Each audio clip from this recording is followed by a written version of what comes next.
Hello, everyone, and welcome to another episode of Geeked Podcast. I'm Mike, Justin? and we have a very special guest host with us tonight, avid listener Jason.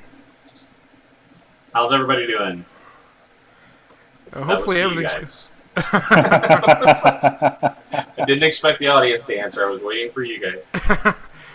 Well, hopefully, everything's going to be going swell here. We get together every week or every few weeks to chat for an hour or two about everything from film, television, music, books, comics, games, toys, and sports. The music provided in our intro and outro is from Mevio's Music Alley. You can check it out at music.mevio.com. If you would like to contact us, there's several ways that you can do so. You can email us at geekedpodcast@gmail.com. That's geeked spelled Geeked podcast@gmail.com. And you can like us on Facebook under Geeked Podcast. And you can follow us on Twitter at Geeked Podcast. Is anybody else catching the back feed there? It might have been me. I was scratching on my counter. Sorry. What's that now? I said it might have been me. I was scratching on my counter. No. I'm hearing. Are you getting an echo or something? No, I'm hearing a playback. Weird. I don't hear anything. No, I don't hear anything either. Something's causing it to play back here. Bear with me a second.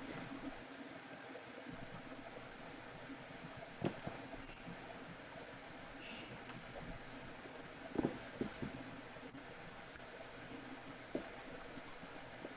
can't figure out where this is coming from. Are you still hearing it? Yeah. Is it like it started from the beginning and you're hearing the show? Yeah, I can't seem to... That's some bizarre shit. Weird. Let me try starting this thing over here. Okay. Yeah, I don't know where it's coming from.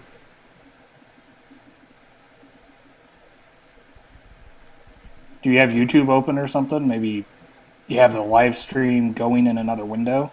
No. Huh. This is really bizarre.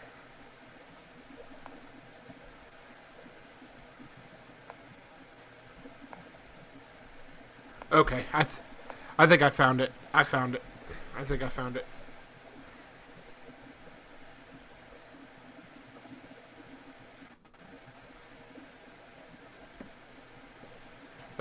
it. Okay, I found it. All right, sorry about that. I don't remember where I was left off at. Did I get to the Facebook? I don't know. Maybe it's best to just start it over. Yeah, and let's start from the. We're doing it live, and then you can just cut all this shit out in post. I'll just start from after our introduction. I can delete everything else out. So we get together every week or every few weeks to chat for an hour or two about everything from film, television, music, books, comics, games, toys, and sports. The music provided in our intro and outro is from Mevio's Music Alley. You can check it out at music.mevio.com. If you would like to contact us, there's several ways you can do so. You can email us at geekedpodcast@gmail.com. That's geeked, Geeked, podcast@gmail.com. You can like us on Facebook under Geeked Podcast. You can follow us on Twitter at Geeked Podcast. You can leave us a voicemail on Skype by reaching out to Geeked Podcast. Keep in mind that nobody will answer when you call, so please just leave a message. You can subscribe to the show via our Podbean website at geeked.podbean.com. You can also subscribe to us via iTunes. Just search for Geeked Podcast. You can also rate us and review our show on iTunes. Please do so, and while we can't guarantee it, we'll do our best to work your suggestions into the show. And if you reach out to us in any of these formats, we'll do our best to work your questions or comments into the show. You can also find all of our contact and subscription information in the show notes each week. So how's it going, guys? Good. Not too bad, man. Right on. So, Jordan can't make it tonight.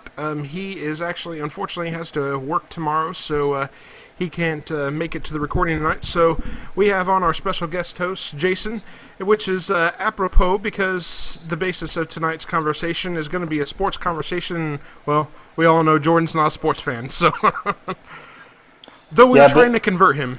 Yeah, I gotta say, big up to Jay Money. Obviously, he's probably sleeping right now, but he'll listen to this at some point. And we got him to play fantasy this year, so just give him a little bit of a free base, and eventually he'll be hooked. I think he's going to have a whole lot of trouble with that after hearing the other podcasts where he had trouble with figuring out how much points everything are worth. With fantasy football, it's going to drive him crazy because a touchdown is not going to be worth 7 points; it'll be worth 5 or something like that. Yeah, and as we all know, regular basketball shot is worth 1 point or something like that, or a dunk is worth one point. That's what it was.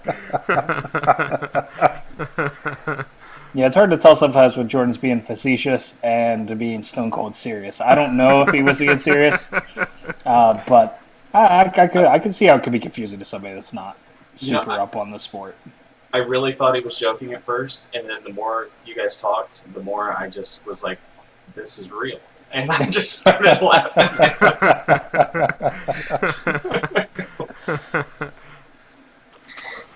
So, yeah, the whole basis of tonight's show is going to be based around the review of the new Madden 15. We are also going to talk a little bit about the start of the NFL season. And before we get started into all the main gist of the conversation, thought we'd dig in and talk a little bit about some current geek events that are tickling our fancy right now. Justin, you want to go ahead and start us off with that? Sure. I have a few things here. The first thing I wanted to talk about was a movie that I got to catch a few days ago on HBO. A movie that I wasn't very excited for when it came out in theaters. There was a lot of buzz around it. There was a lot of controversy behind the actual property that the movie was based on, and that was Ender's Game. I had never read the book before. Now, after watching the movie, I really do want to read the book. I know it's kind of a kickoff to a massive trilogy of books, I think. But wow, the movie really surprised me. I liked it much better than I thought I was going to. Asa Butterfield, the kid that plays Ender, does a really good job, and Harrison Ford is in it, and you can actually understand some of the shit he says in it.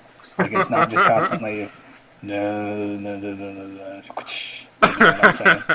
So, but yeah, I mean, the controversy, I guess, involves Orson Scott Card, which was the author of the book that the movie was based upon, and he's kind of a vocal advocate for an opposition to same-sex marriage, which we don't really have to have a conversation about. I'm sure, we could probably get into the separation of the art and artist, and can art stand on its own, and all that at some other later point, because obviously tonight we want to really dive into the NFL. But regardless, like I said, the movie was actually really good. The performances were solid, and I'm looking forward to a sequel if they actually do go ahead on and make movies further into that franchise. So, did Ford give a decent performance other than the fact that you could actually hear him? Yeah, for sure. Like I said, I mean, there really wasn't a weak person on the cast. And I mean, the concepts, obviously, I mean, it's kind of the actual source material is greatly revered. I mean, I think a lot of people refer to it as, some of the greatest science fiction that's ever been written. And, it has a lot to do with the nature, human nature, and our propensity toward violence, and our ability to, empathize with other cultures, and, the destructive nature of the other, and all this other deep psychological bullshit painted with a 14-year-old kid playing video games, right? So, have you ever seen Enemy Mine? I have never seen that. No. Okay. It's giving me the gist of Enemy Mine. Jason, have you ever seen Enemy Mine before? Yeah, I've actually seen both movies. I think they're a lot different. Enemy Mine basically learn about the enemy all the way through the movie, and learn about the similarities and things like that. And in Ender's Game, it's I don't know. I think the most part of the movie, it's basically the enemy is just the enemy. There's some stuff that happens at the end, but it's not a growing to love the enemy type thing. Okay, that makes sense then. Yeah, like I said, I mean, it wasn't the best movie I've ever seen, but I thought going into it, I was like, it's 11 o'clock on a Thursday night. But I started watching it and I was like, I'll just go ahead and finish this off and see if it catches, tickles my fancy. And it did tickle. It tickled it pretty well. So the kid in the movie was pretty amazing. Like he's, I don't know, you see him as this intelligent kid, almost like a nerd type thing, and then I don't know, you just see the warrior in him start to come out later on in the movie, and see how he changes, but yet still tries to hold on to his humanity. And the kid in the movie is kind of scary. Like it's when his switch gets flipped, I mean he's downright scary. Yeah, it's kind of nice. The actor did a really good job. Yeah, for sure. I mean, it's kind of neat. I know, like in the newer Robert Downey Jr. Sherlock Holmes movies, there's these couple of standout scenes where he's kind of strategizing, in like he's having a boxing match, and he's like break nose, twist arm, 60 degrees, and it's kind of this like insight into him being so smart and so ahead of the other person's move that he can kind of slow down time and strategize. And that's kind of what goes through this kid's head. Obviously, it's not anything like that. They don't have this super slow-mo, speed-ramped version of him thinking about it, but all of the actions that he takes in the movie are kind of, explained in a way of him really having a reason behind everything that he does. And like I said, this idea that he's kind of like his base instinct is kind of this deep-seated anger and violence, and him coming to grips with it and understanding how to control it and what that actually means. And like I said, obviously the book probably deals with it much better. I definitely want to read the book just because I think it probably does a better job. It just has probably more of that in there. So, but like I said, go ahead. I was going to say, and Harrison Ford doesn't play like the lovable guy, like the hero, like we're all used to. I mean, he's kind of a win-at-all-costs dick in the movie.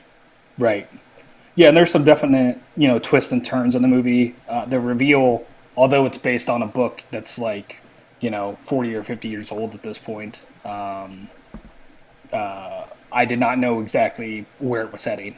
And it doesn't really telegraph it like a lot of newer properties do. The actual main twist at the end was surprising, and like I said, definitely interests me. And I know that there was more books in that universe, so I definitely would like to see where they go from here, and if they are able to kind of mine some more of that universe, it would be awesome. So. Yeah, right on. You've definitely interested me in checking it out. I'm gonna definitely have to put it on, as you call it, your list of shame.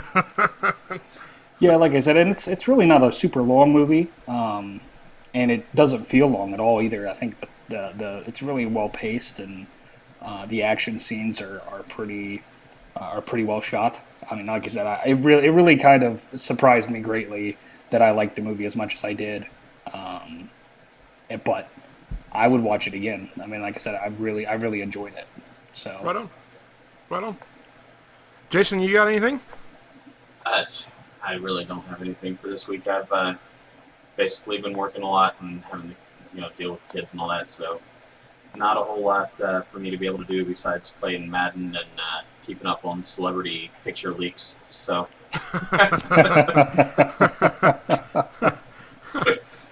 That's for another show. I don't think that belongs on Geeked. Yeah, I believe that the term that they've coined is the fappening. Yes, yes, I saw that floating around there a little bit. So yeah, I thought Jennifer Lawrence was hot before, and now I have a whole new respect for the way that Jennifer Lawrence looks. I'll just say that. yeah, it's crazy that I mean, I guess the conjecture is that it's some kind of manipulation through iCloud, where there wasn't a set amount of attempts to reset your password, and so that's how they kind of hacked into all of these people's photo, galleries and pulled all these nude photos. But I don't know.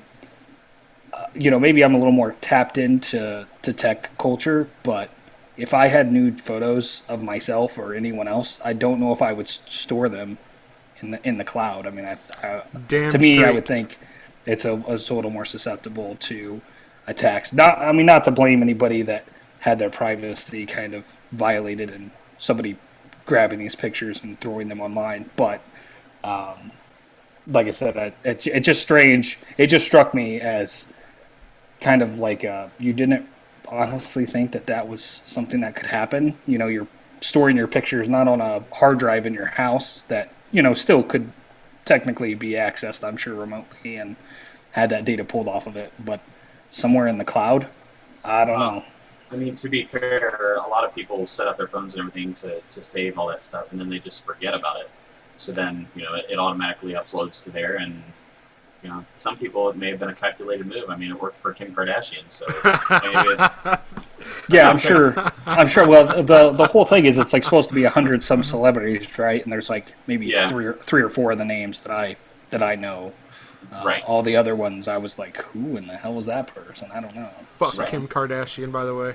I mean, I would, but I'm thinking about throwing some of my pictures out there just to see if I could get some bites and, my own little series. My tits aren't quite as nice looking as hers, but, I mean, they're decent. So. Yeah, so I had one thing I was going to throw out there.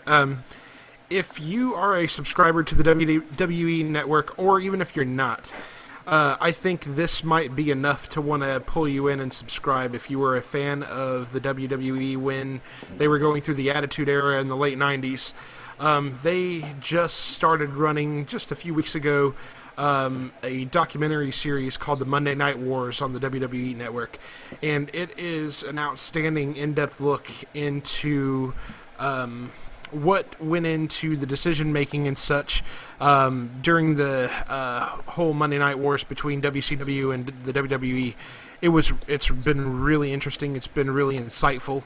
A lot of really cool information being revealed, including just Vince admitting just how close he got to going under.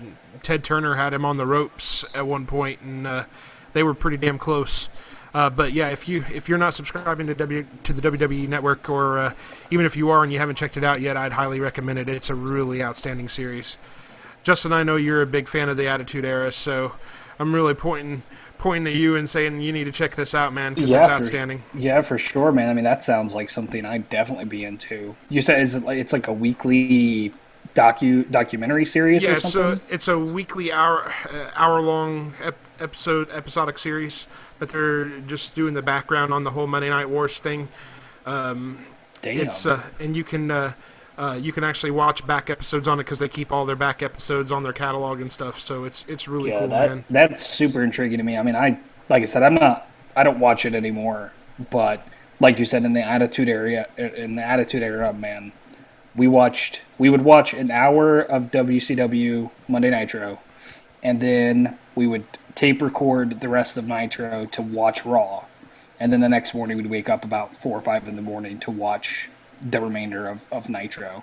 So that definitely sounds like something I might just have to subscribe for a month or so to see if I am digging onto that documentary. And like I said, nowadays it's a little over the top for my taste. Of course, I say that and they did over the top shit when I watched it too. Maybe I just didn't notice it as much back then. So, but a documentary the behind the scenes stuff definitely sounds something like I would really dig on. So.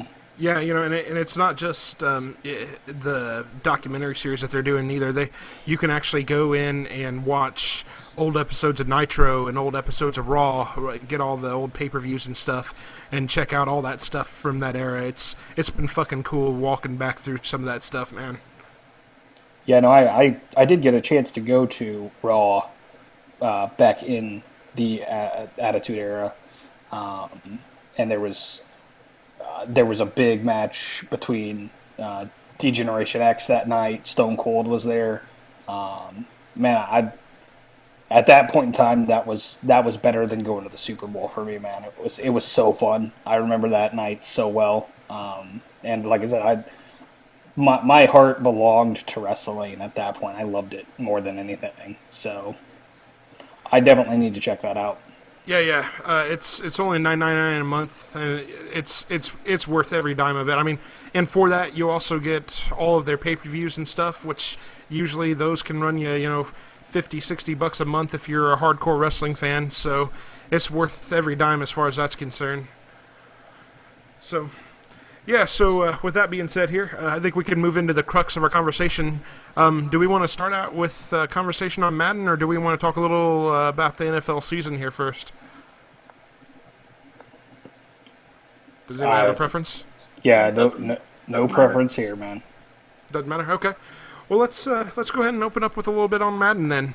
Madden 15 came out for previous gen and current gen. We are actually going to be basing our review mostly on current gen. Jason might be able to speak a bit on the previous gen. But I'll go ahead and open up the floor and let Justin go ahead and take this one on first. Sure. Well, I did a little bit of research, and by research I mean I opened up the Wikipedia page, and you can't rely on Wikipedia, right? For some stuff you definitely can, but definitely if you're writing a school paper, kids, don't use Wikipedia. But for the purposes of this podcast, just a short little history lesson on the Madden franchise here. Originally launched in 1988. Titled John Madden Football, but it didn't really hit any of the big major consoles as in NES or Sega Genesis, or I guess it would be Super NES at that time. 1993, it changed its name to Madden Football. 97 was the first year that it hit the PS1. 2001 was the first year that it arrived on PS2. For me personally, 2004 is really, I think, my first entry into the franchise in earnest.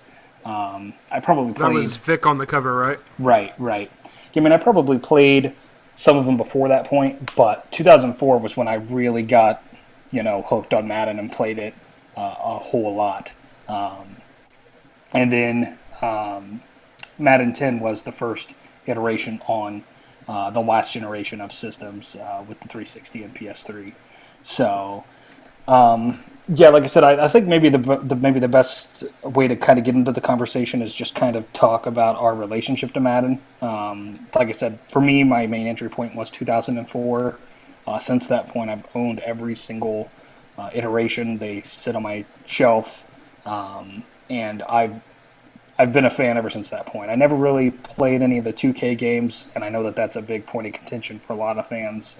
And we've discussed on the podcast before, the lack of competition being an issue with Madden kind of not being able to push the envelope as far as features and gameplay are concerned.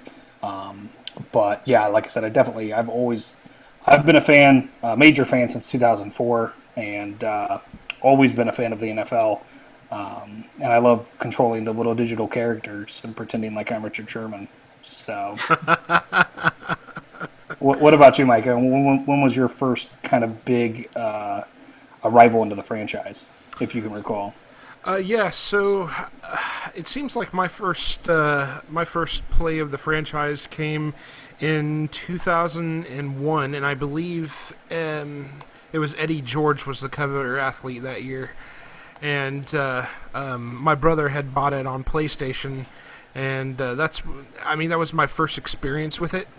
But I didn't actually really start following football until the year after that, and that's when I actually started buying copies of Madden for myself.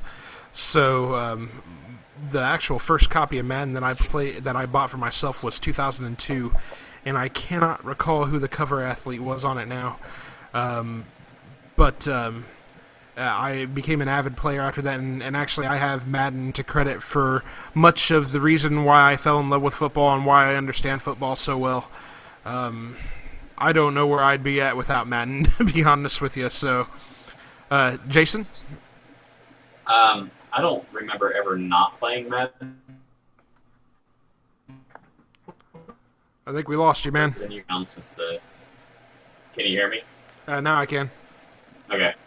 I'm a little bit older than you guys, so I mean, I feel like I've been around since the very beginning when it was all little pixels and you couldn't tell what was what. But I've always loved it. It's, you guys have talked about in past podcasts about it just being roster updates, and that's one of the great things I think about that game. Like, you don't have to relearn the game every year. There's a few little things here and there, but if you play the game, you can hop in and be somewhat competitive and be able to play it. I mean, I've always loved that aspect about it, I guess. Yeah, for sure. I have to agree with what you're saying there. I mean, it's nice not having. I mean, obviously get your roster update every year, but it's nice to be able to know that you can jump right in and start playing if you're an experienced gamer. It feels like coming home. Right. Yeah, no, for sure. Like I said, I mean, I definitely did play my fair share of other football properties. I was a big Blitz guy, arcade and, home console editions. In an NFL quarterback club on the Nintendo 64 when Brett Favre was kind of, big on the scene. I'm a major Brett Favre fanboy, so we can, I'm sure, talk about that at length at some point. I'll geek out over how much I love Brett Favre. And then really Joe Montana football on the Sega Genesis was, me and my father played that all the time. And to see, in that short amount of time, in 20 years or so, it's become, something that's almost photorealistic and mirrors the game so well. I think a lot of people on the outside looking in sometimes are a little overly critical of the lack of advancement within the franchise. Because, I mean, essentially, when we talk about roster updates, it's kind of, we use it in a pejorative sense, but I gotta say, I absolutely am so excited every single year that Madden is on the precipice of release. Me too. Of release. And, I mean, to minimize the work that they do every single year is kind of silly because it takes a lot of work to make a game every single year. Obviously they have kind of rotating studios. But, I mean, like I said, they don't get a free pass in my book because I think that there is a lot more that they could do. But when you're talking about the game, it's football. What are they going to do? I mean, there's not much they can change as far as the rules and the way that the game is played because it's based upon a real sporting event. So, I mean, Call of Duty can put maps on the moon where people, where they can fuck with the gravity. I guess Madden could add that as a feature in, the next iteration of the franchise. But I think they did that this year. Yeah, I'm sure we could get into all of the unrealistic physics breaking bullshit that happens in the game. But yeah, like we also I got said, Mini-Me this year too. So Yeah. I'm still waiting for the zombie feature where we get to play against the zombies. Yep. Well, I mean, I definitely, if they want to bring back a Mutant League football or something like that, I'm totally down with that. Mutant League hockey, Mutant League football, that would be something I would be super excited for. Fuck yes. But yeah, like I said, I mean, the reason that people play Madden is they want to play they want to play as their favorite players in the NFL, or they want to create their own player. and mirror the experiences that those players have on the field. And I think Madden does a pretty good job of it. Like I said, I mean, I think that it's easy to make a crack about them, changing the numbers on the jerseys and adding a little bit of detail to the stadium. But that's the sort of shit that I geek out about, right? I mean, I love playing at CenturyLink Field and looking up and seeing, the number 12 illuminated on the building behind the stadium. I mean, that's the sort of shit that I'm like, that's just like Monday Night Football right there, motherfucker, right? I mean, that's the sort of shit that I want to see every single year. By the way, you shouldn't use the word motherfucker ever again. You just sounded like the whitest guy on the planet Earth when you dropped that, dude. Yeah. I won't claim not to be white, so.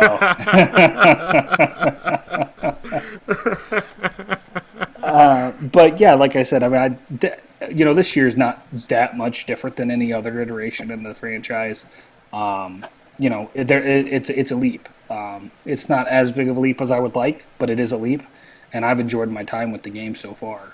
And like I said, obviously we can dive into all the little intricacies of the franchise here, but I think one of the most interesting things about this iteration is the way that it kind of introduces you to the game itself. Like it starts with a little scenario of the NFC Championship game, which I think I kind of take issue with their prognostication of the Panthers being involved in that game, but I'm sure we can get into that in a little bit. But it's kind of cool. It kind of drops you into this short little 2-minute sequence where you're trying to score a touchdown and win the championship and get to the Super Bowl. And I would like to see a lot more of that. I mean, they've always had this Madden Moments feature. Well, I shouldn't say they've always, but for the past few years, they've had this Madden Moments features, right, where you could jump into the big moments of last week's game.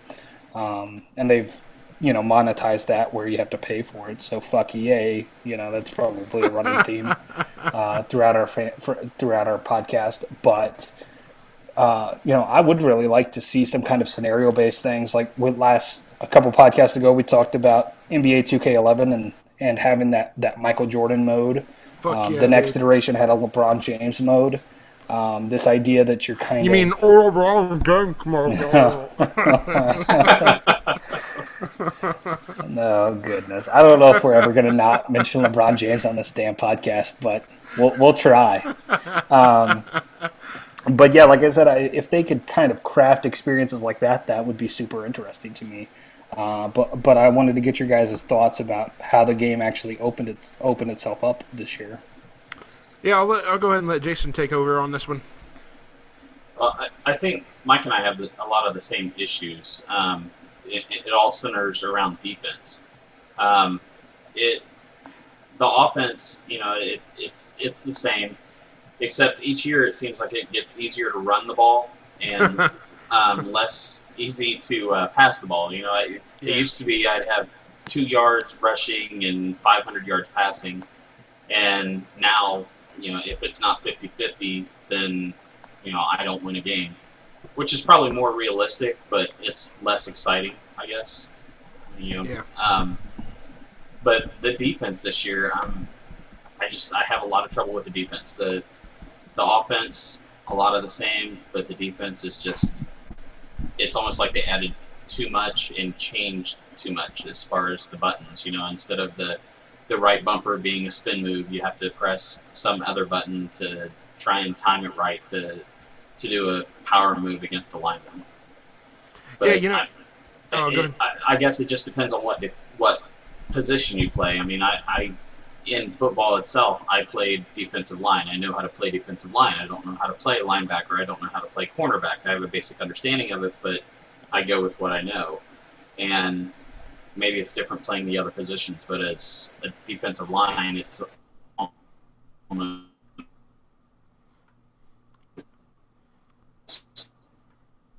I think we lost you again, Jason.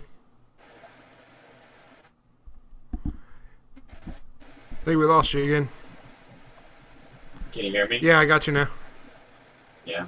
I'm on my wireless, which kind of sucks. I don't know why, but it drops from time to time.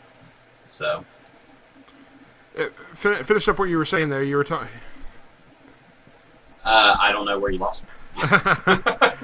I lost you talking about how you understood playing a defensive line, and how you didn't understand linebackers and corners and stuff. So Okay, I didn't play those positions, so I don't quite know the intricacies of those. So I just, I play what I know, and it seems like defensive line is a lot harder this year to play than it has been in the past. yeah, with they added this mini game mechanic with playing defensive line. And while I like the concept and the idea behind doing the little mini game with the defensive line, I feel like they've thrown off the entire speed and timing of the game by doing it. Because it feels like what they've done is they've made the CPU quarterback hang on to the ball for longer than they usually would. Because they want you to use that new game mechanic to try to get to him. And if you don't break through the line, he's getting rid of the ball, and he's going to get a for sure completion out of it. I mean, I've played enough games to realize that the CPU quarterbacks are completing, if I don't get to them off of that new defensive line mechanic, they're completing 80 to 90% passes. And it feels like that happens even with backups. Like, I started a franchise and was playing through the preseason games, and like the second string quarterbacks are completing like 95% passes. I'm like, what the fuck is going on? It feels like they sacrificed the timing of the game to insert that defensive line mechanic. Yeah, I mean, I definitely think that's always kind of been an issue. I mean, the idea of laser accurate quarterbacks has kind of plagued the game, I think, for the last few years at least, where your opponent's quarterback, is completing 80% of his passes. That's not, unless you're playing against a really good quarterback, that's usually not super realistic. But I definitely would agree this year that, I think in an effort to kind of entice people to engage with this new mechanic that they've installed for the defensive line, they've made the quarterbacks way more apt to hold the ball for way longer than they would ever do in real life. Yes. And because of that, there's obviously an increased number of sacks. I've played probably about 12 or 13 hours at this point, so a good 10 games or so, all the way through to completion. Talking about, 10-minute quarters is usually the sweet spot for me, just because it takes about 45 minutes to get through a game. Then, but yeah, I mean in those quarters, of course, like I said, I've extended them beyond the preset quarter length that Madden wants you to play, which I believe this year is 6 minutes. I don't know if it's always been the case. No, usually it's 5. Yeah, but yeah, I mean I've had games where I literally have had 30 sacks. Which, I mean, if that actually happened in the game of football, it would be the best athletic feat that any defense has ever put up, right? Not to mention the other team's quarterback probably isn't getting off the turf after about the 15th. Well, exactly. I mean, and I mean, the fact is sometimes the game has to suffer in its realistic nature to placate and make sure that the game is fun for the user. If the game actually played exactly like a real game of football, nobody would want to play it. If there was a lot more penalties than they actually had in the game, if they actually called every single penalty that they would in a real game, that would be frustrating, and people would not want to continue to play the game, right? And so a sack is exciting. It's exciting to get a sack, but having it happen almost every single play, kind of lessens the impact of those sacks. Like today, I literally was playing the way that I usually engage with Madden for the most part. The majority of my play time is just on a weekly basis, play through the games that are happening that week. I don't really dive into Connected Franchise. I don't really mess around with the Ultimate Team. But I usually will end up, I like to see how all the teams control. I like to play as all of the stars in the NFL, even teams that I don't necessarily like.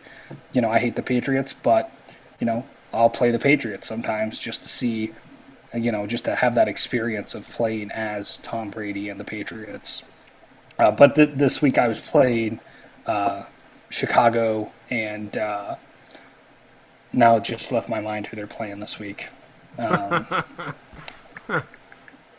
if you got 30 sacks, it's probably Detroit. So yeah. I mean, like I said, regardless of who it was that I was controlling, they started the drive on the 30-yard line, and I got a safety because it was the first play I sacked him for an 8-yard loss. And the second game, and I'd love sacking Jay Cutler, don't get me wrong, because I think I hate Jay Cutler more than I hate Tom Brady. And then the next play, I sacked him for a 12-yard loss.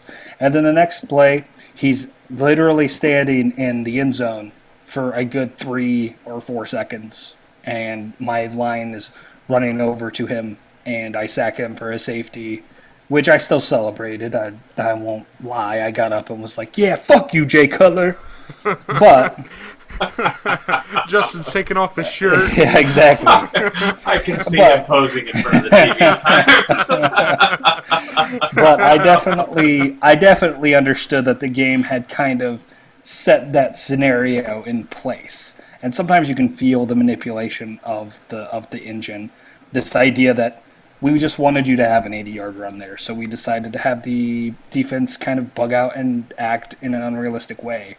Or we wanted you to get that safety and have, the quarterback hold the ball for 20 seconds in the backfield. I mean, there has been times that I've literally played, and it's always been the case, but it seems like the issue is definitely exacerbated, and I think that's because of this defensive line mechanic that they've installed, that the quarterback holds it for way longer than any quarterback ever would. I mean, you're talking about, I don't even think Pee-wee football players would hold the ball for that long. They would understand. Blow the whistle! Exactly. Blow the whistle!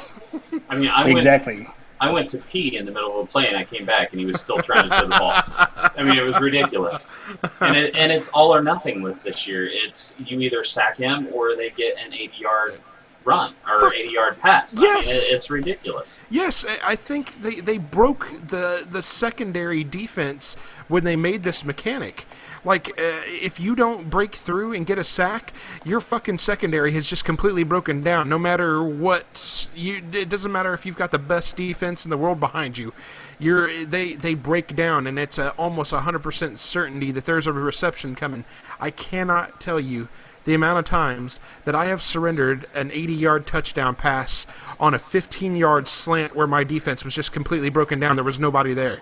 Nobody. Right, and it's like I've got, I sacked them on first and second down. It's 3rd and 25, and I blitz again, thinking I'm going to get another sack, and 10 seconds later, all of a sudden it's a 50-yard pass and they're scoring. I mean, it doesn't make any sense. It's either all or nothing. It's very annoying. Yeah,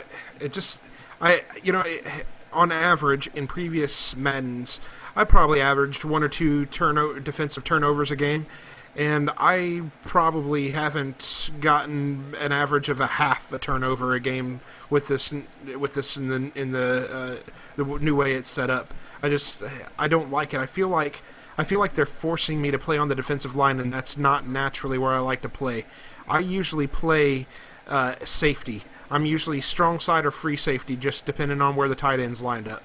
And I feel like it's forcing me to play on the defensive line, and I don't like to play that because it makes me play reactionary in the secondary, and I don't want to play that way. Well, and you brought up an interesting thing. I think the secondary this year have lineman hands. No one can catch a fucking ball. I mean, I realize I'm playing with Cincinnati, but give me a break. I mean, you got to give me something. Even when I switch to user, it's ridiculous how clumsy these guys are in the secondary. Yeah, agreed. I've played a couple of games with the Seahawks, and there's just no fucking way that Richard Sherman is dropping an interception that's right in the mitts, man. There's no fucking way. There's no way Cam Chancellor's dropping that pass right in his mitts. There's no way. There's no way. I think, it is a hard thing to balance, right? I mean, like Jason, I played defensive line in high school, and so that's kind of my zone, right? I enjoy playing the defensive line. I kind of know the concepts behind how to play defensive line, and sacking the quarterback is one of the most fun experiences that I have playing the game. And I really enjoy the actual minigame mechanic that they've installed. I feel like I have way more of a chance of getting to the quarterback in this iteration of the series, and or stopping the run or something like that, almost on a godlike level. And I think that, like I said, I think that they've obviously made the offensive line easier to get around. They've obviously made the quarterback hold the ball for way longer than they should. Instead of beefing up the move set or the ability of the defensive line to get around those offensive tackles or guards or whoever it is that you're battling against to, affect the play, they've nerfed everything to the point where, it's just way too easy. And because of that, they're constantly butting up against this idea of making the game fun and making the game realistic. And like I said, it's hard. I think it's a hard balance to arrive at, because if every time a defensive back touched the ball, they intercepted it, it would be way, way more frustrating than it would be if they drop it. Totally agree. But again, like I said, I understand your guys' complaint, and I completely agree with it. If I'm playing as a all-star defensive back, and the quarterback throws the ball, and it hits my defensive back in the hands, and I've switched to the defensive back, and I hold triangle to intercept the pass, I should have intercepted that pass. The problem is that the machinations that arrive at the pass landing in that defensive back's hands are from this weird amalgamation of things, this coalescence of things that are totally unrealistic to begin, to arrive at that point.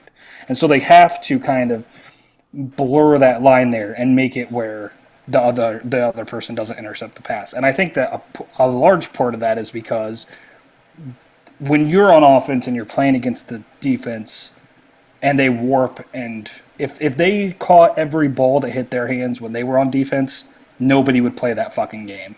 Because the amount of times that I throw a little corner route or try to loft the ball over the safety when my guy has beaten him and has five or six steps on him, and I'm throwing it to the back of the end zone, and he somehow miraculously gains superpowers and jumps in front of the pass.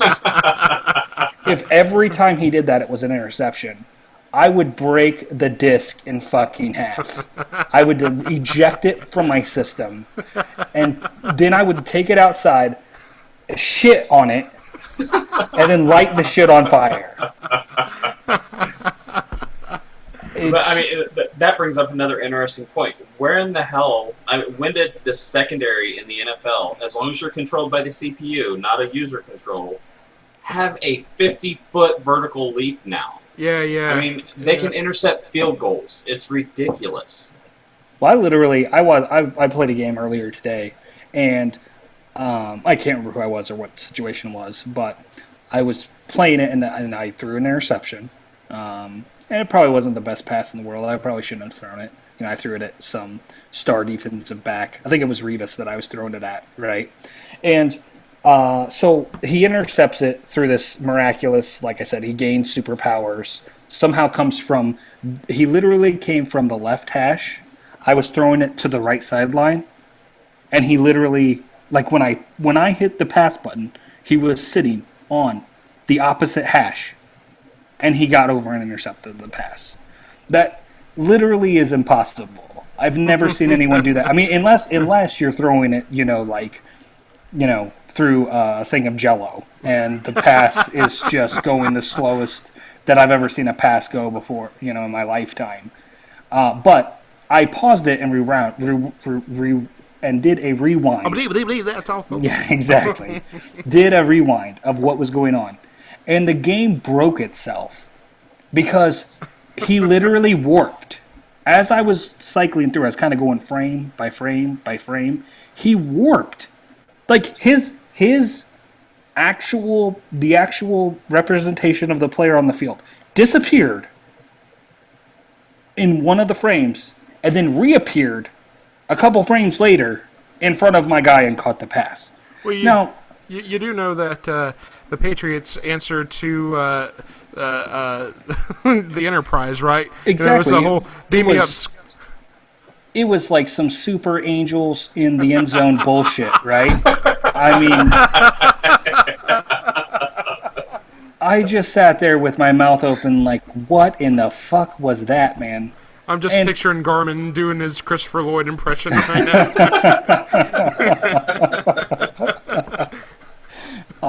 But yeah, I mean, like I said, the problem is that the game does so well at other points that it's hard to forgive it when it breaks down and is so unrealistic. Or like when you play a game in the snow, like, well, okay, let's step away from just shitting all over the defense, and let's talk about the actual presentation of the game itself, because I can't fucking stand the commentary. I never have. I hate Phil Simms in real life. I just fucking hate him. I hate most commentators, but I really hate Phil Simms. And it's stupid. It's inane. It's totally out of touch with what's happening in the game. They never reference what's actually occurring in the league. And the problem is when you compare it to the commentary that they do in the NBA 2K series, it blows Madden commentary out of the water. They never have situational awareness. They never know what's going on. And I mean, I never listen to it anyway. I mute it and listen to podcasts when I play Madden, or I'm doing something else as I'm playing Madden, because it annoys me to have to listen to the stupid bullshit that these characters say. Well, I'll listen to it for a while, and then after they start repeating themselves so often, I'll usually turn it off. But today was just a totally surreal experience because Baltimore punted the ball to me. I caught it, and I'm returning the punt, get tackled, and I get told that they stopped me before I got the first down. I'm like, how does that happen on a punt return? Boom goes the dynamite. Right. I'm like, am I starting on second down then? What? I mean, well, and like I said, the problem is that the game looks so real and plays so well that when it breaks itself, it's so fucking uncanny valley bullshit. Like I mean, we can talk about the coin flip mechanic. I think it's stupid. It does get you in the game sooner, but like half the time I'm like, what the fuck happened? Because I'm just spamming buttons to get to the point where I would be able to have chosen heads or tails, and then chosen if I wanted to receive or kick off. And obviously you can monkey around with the settings, and I think in Connected Franchise it's automatically set to always receive if you win the coin toss.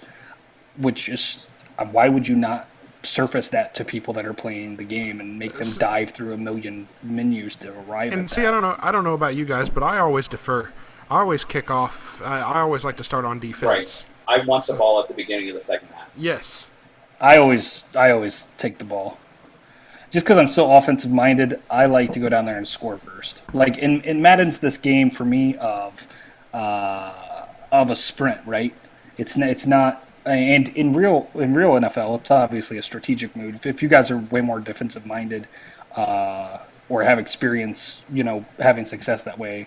And in my experience with Madden, I score first, and as long as I score first, I'm usually going to win the game, because then I'm never playing catch up. I'm always out in front of that other person, right?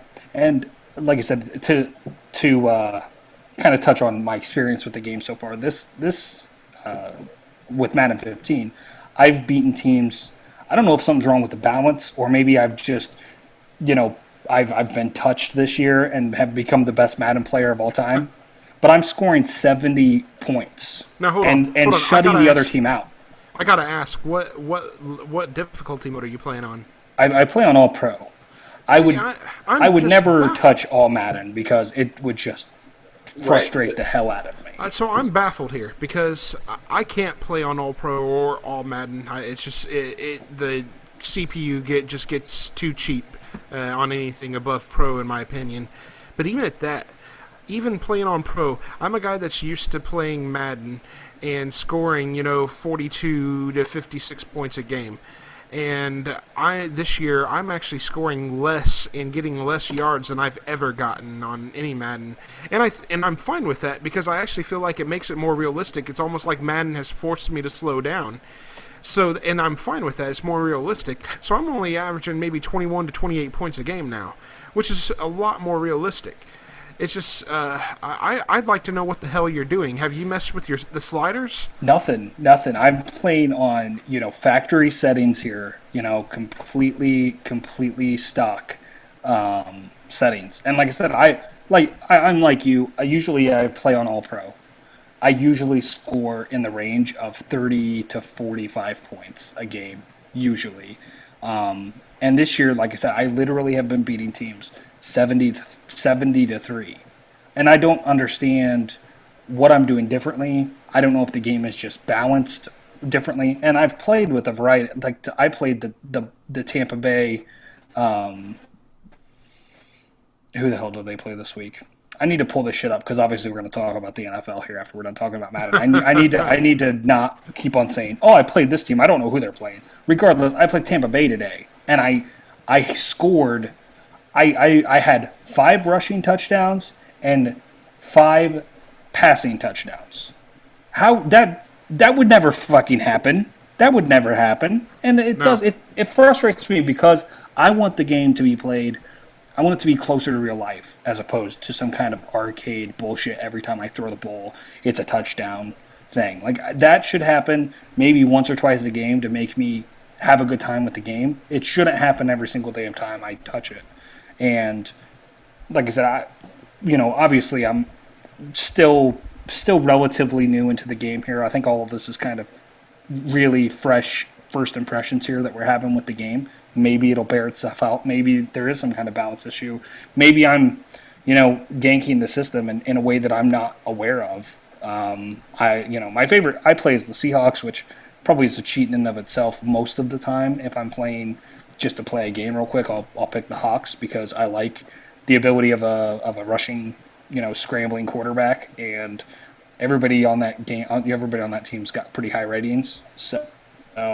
But like I said, it's been my experience with almost every team that I've played that I'm blowing teams out of the water. So, by the way, Tampa Bay and Carolina. Okay, right. Yeah, that's completely different than. I'm winning, but I'm not blowing the teams out, and I'm also playing on All Pro. And to me, I'm more in Mike's experience thing here, where I'm scoring regular amounts, 21 to 35 points. And I don't know. I'm sitting here feeling very inferior because you're talking about 30 sacks a game, and I thought I was hot shit because I had 4. But I don't know what the hell I'm doing wrong now. I guess I don't know if it's just. I think it probably is. I think it has to do with that defensive line mechanic because I'm not sitting here being braggadocious, but like I sack the quarterback almost every single play. I don't know if it's just which means you've got the timing down. I don't know if it's that, if I've just, if I'm more attuned to the timing that they've instituted or what. But like I think that's probably a lot of it because I'm stopping the other team. I'm constantly getting the ball back because I'm constantly sacking. I constantly have the defense or the offense at like a 3rd and 30, almost every single time. I've gotten maybe 3 or 4 touchdowns scored on me the entire time that I played it. So, like I said, I'm sure that probably is exactly what it is that the defensive line is just way too overpowered, and obviously I'm using that to my advantage. So, yeah, I've noticed there's some offensive plays that you can use to your advantage a lot too. If you actually took the time to go through the tutorials and stuff, they actually are showing you like how to beat certain defensive coverages and stuff, and it gets really in depth. And one of the plays that I like to run is the fucking flood against zones. Flood right or flood left, either one. And it seems like every single time there's a corner route underneath the streak, and that corner route is open every single time. And if I run that play snap in and snap out every single time the computer defense falls for it. And I've got a wide open 15 to 20 yard completion out of it every single time. It's money. Well, that's like me using my tight ends. I mean, it seems like something I've been able to take advantage of every year. Everything focuses on the outside receivers or the slot receiver, and then the tight end is very easy to get a reception to. I mean, it's ridiculously easy if you learn to use your tight ends. Yeah, for sure, and that's usually who's open on that flood route there that I'm talking about. It's either the tight end or it's the slot receiver, and every single time you can spam that, and you're for sure going to get a completion out of it. Yeah, I mean, I'm getting 150, 200 yards for Gresham, and then AJ Green has 10. I mean, it's. And that's the other thing that fucking pisses me off too, the fact that I can every once in a while, a great receiver on the game breaks away from their defender, and if I heave the ball downfield every fucking time, the receiver does not fight for the fucking ball. That motherfucker is either getting knocked down or intercepted somehow because it doesn't get over the top of the receiver. To be fair, you probably play with the Colts a lot, and they don't fight for the ball. So no. I'm using other teams. Like for instance, I was using I was playing as the Lions, and I'm seriously. It's fucking Calvin Johnson, dude. Okay. Fucking Calvin Johnson is gonna fight for that fucking ball, man. How many times is he gonna let a smaller corner? That's not the point. That's not the point at all. Well, no, I definitely agree with you, Mike. It frustrates the shit out of me when your receiver has beaten the defensive back, first of all, and when you step up to the line and you read a cover 2 defense and you know that go route on the sideline should be where you're going. That's a reading the defense as taught in the tutorial, which I think we probably need to talk a little bit more about the tutorial here in a moment, because I really like it, and I think that it does a great job of kind of introducing you to the game and understanding defensive concepts. But when you know that your best player is hitting the seam in that zone and should be open, and then you not only read the defense correctly, but actually watch him break away from whoever it is that's that deep safety and has 2 or 3 steps on him, and you hit the pass in the way that you're supposed to, you loft it up to kind of arc its way over the defender, and then the defender somehow gains superpowers and jumps up, and your receiver just stands there and watches him intercept the ball. It is the most frustrating thing in the world. Yeah, fucking Calvin Johnson is not going to let some defensive back undercut him for a ball. It's just not going to happen. But I think part of what they're trying to do with that is they want you to switch to that user and have you fight for the ball. And I'm fine with that. And I do that from time to time. But it seems like, and maybe I'm just too late when I'm doing it, but if I click over, a lot of times I'm still not he's not going up for the ball. It's still that defensive back beating me to the ball. Yeah, I mean, you definitely almost have to switch to the receiver. I've had maybe 3 or 4 really awesome, totally realistic plays where AJ Green and the Bengals, I got to say, I've really liked the Bengals this year, both in the actual league itself and on the game. Gio, Bernard is a dynamic, awesome player, and obviously AJ Green is the man, right? But there's been some plays specifically with the Bengals where I lofted it up, AJ Green in the back of the end zone, from about the 30-yard line or so, and there's a couple defenders there, but he jumps up and makes that catch. And usually it's because I have to switch to him and make that catch. But I mean, I'm talking very back of the end zone shit that, like, that actually happens in real games.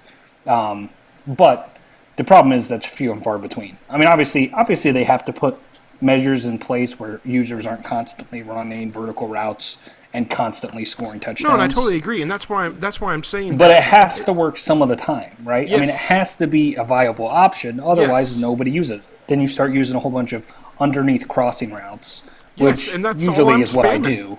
That's right? all I do. My tight ends and my slot receivers rack up more yards than the superstar outside receivers every single. Only passes my outside receivers get are when they do the quick curls. I mean, that's Or an inside slant, or Yeah. if they're running an inside slant. That's it. There's no fucking way AJ Green, Calvin Johnson, these big, strong receivers are getting out jumped for a jump ball. It's not against a smaller corner. I would buy that if they were matched up against, a 1 in a million talent like a Darrell Revis or a Richard Sherman or a Patrick Peterson. But I don't buy that against every corner in the fucking league. Maybe they need to go to a mini game. Like when I used to play the regular Sega, there was a hockey game where you could throw your gloves down and fight, right in the middle. So maybe they need to incorporate a mini game to where you switch and it goes to a close-up of that play when the ball gets near it, and you actually punch the fuck out of the secondary and climb each other and try and get the ball. I mean, that would be much more interesting than the way it is right now. Yeah, no, I definitely think that's the case. I mean, with Richard Sherman being the cover athlete, usually the athlete that they pick to be on the cover is kind of the focus of whatever mechanic that they've instituted. So I think it's really weird. I mean, I know that they vote on the cover now and all that bullshit, but it's really weird to me that with this defensive line mechanic being the main thing that they've put forth in this iteration, that it wasn't some kind of defensive lineman that they chose to be the cover athlete. But regardless... you had to do something with Sherman. I mean, trying to keep interest in the franchise, and realistically, Richard Sherman, or I think that's his name, Sherman, whatever it was. Yeah, Richard Sherman, you got it. Yeah, he was the most dynamic player in the Super Bowl. Not only because of the plays that he made, but because of the interviews he gave afterwards. I mean, everybody knows him because of that. So it was either him or Russell Wilson. That was the only choices that you had.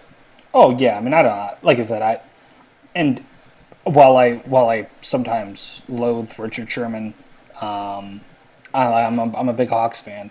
I'll admit to it, man. I'm a bandwagon fan.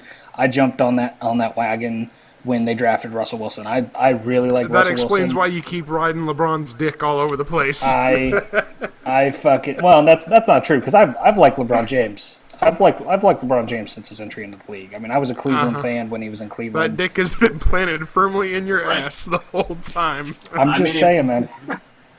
I was going to say something really crude and crass, but I'm just going to keep that to myself. Oh, you can go right on ahead, Jay. The show's open. I mean, if you're going to ride a dick, a big black dick would be the dick to ride. I mean, seriously.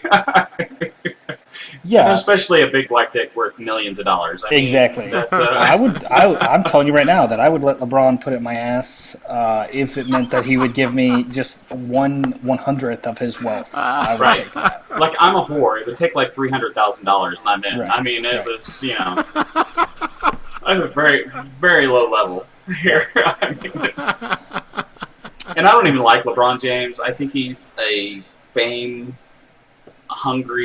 whore. I mean, it's ridiculous. People comparing him to Michael Jordan. I've heard you guys talk about this on podcasts before, and it's always annoyed me because Jordan brought his team up to his level, and LeBron James isn't interested in that. He's interested in going to a team that is already at a high level so that he can win a championship. That is not a champion. That's a money-hungry whore.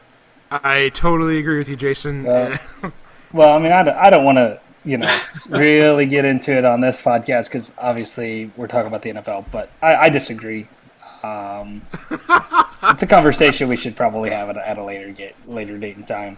I know it's hard to disagree with your boyfriend in public, but exactly. It's all right. Yeah, I don't want to piss him off too bad. Okay, you got to go home soon. So, exactly. Well, how the hell did we get on this topic? I can't even remember where the hell we were at. Russell Wilson. Russell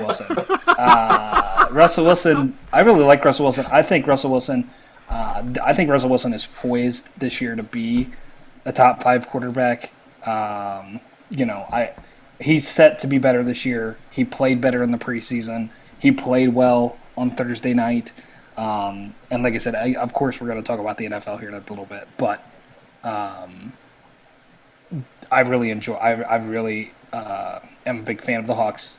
Like I said, I'm sure that kind of makes me a little bit of a bandwagon guy. But yeah, I mean, I usually like the underdog. I hated the Patriots during their dominance of the league 7 or 8 years ago, not just because I'm a Colts fan, but because I usually hate the teams that are the best team in the league.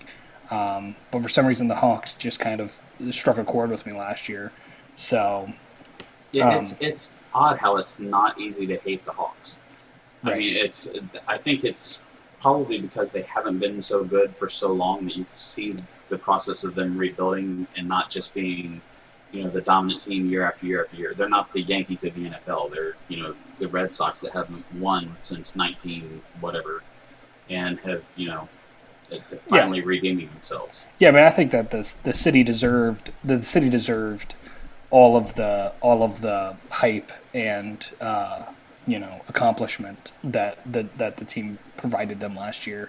And when you talk about the 12th man being a big part of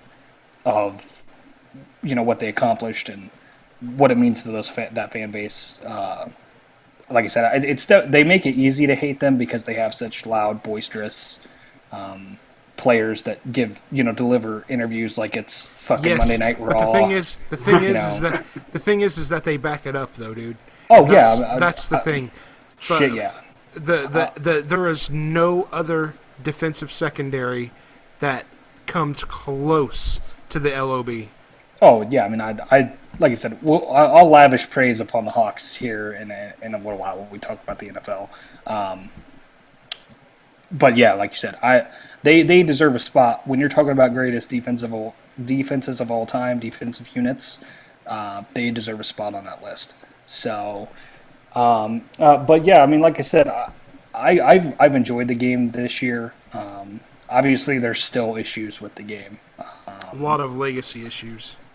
Yeah, and I'm not as big of a fan of franchise mode of the online leagues of the MUT teams, and I've never really dived deep into those. I tried to get into them a little bit, in preparation for this podcast just to see what they were like, but through my experience, they seemed like they were kind of the same as every other year. So.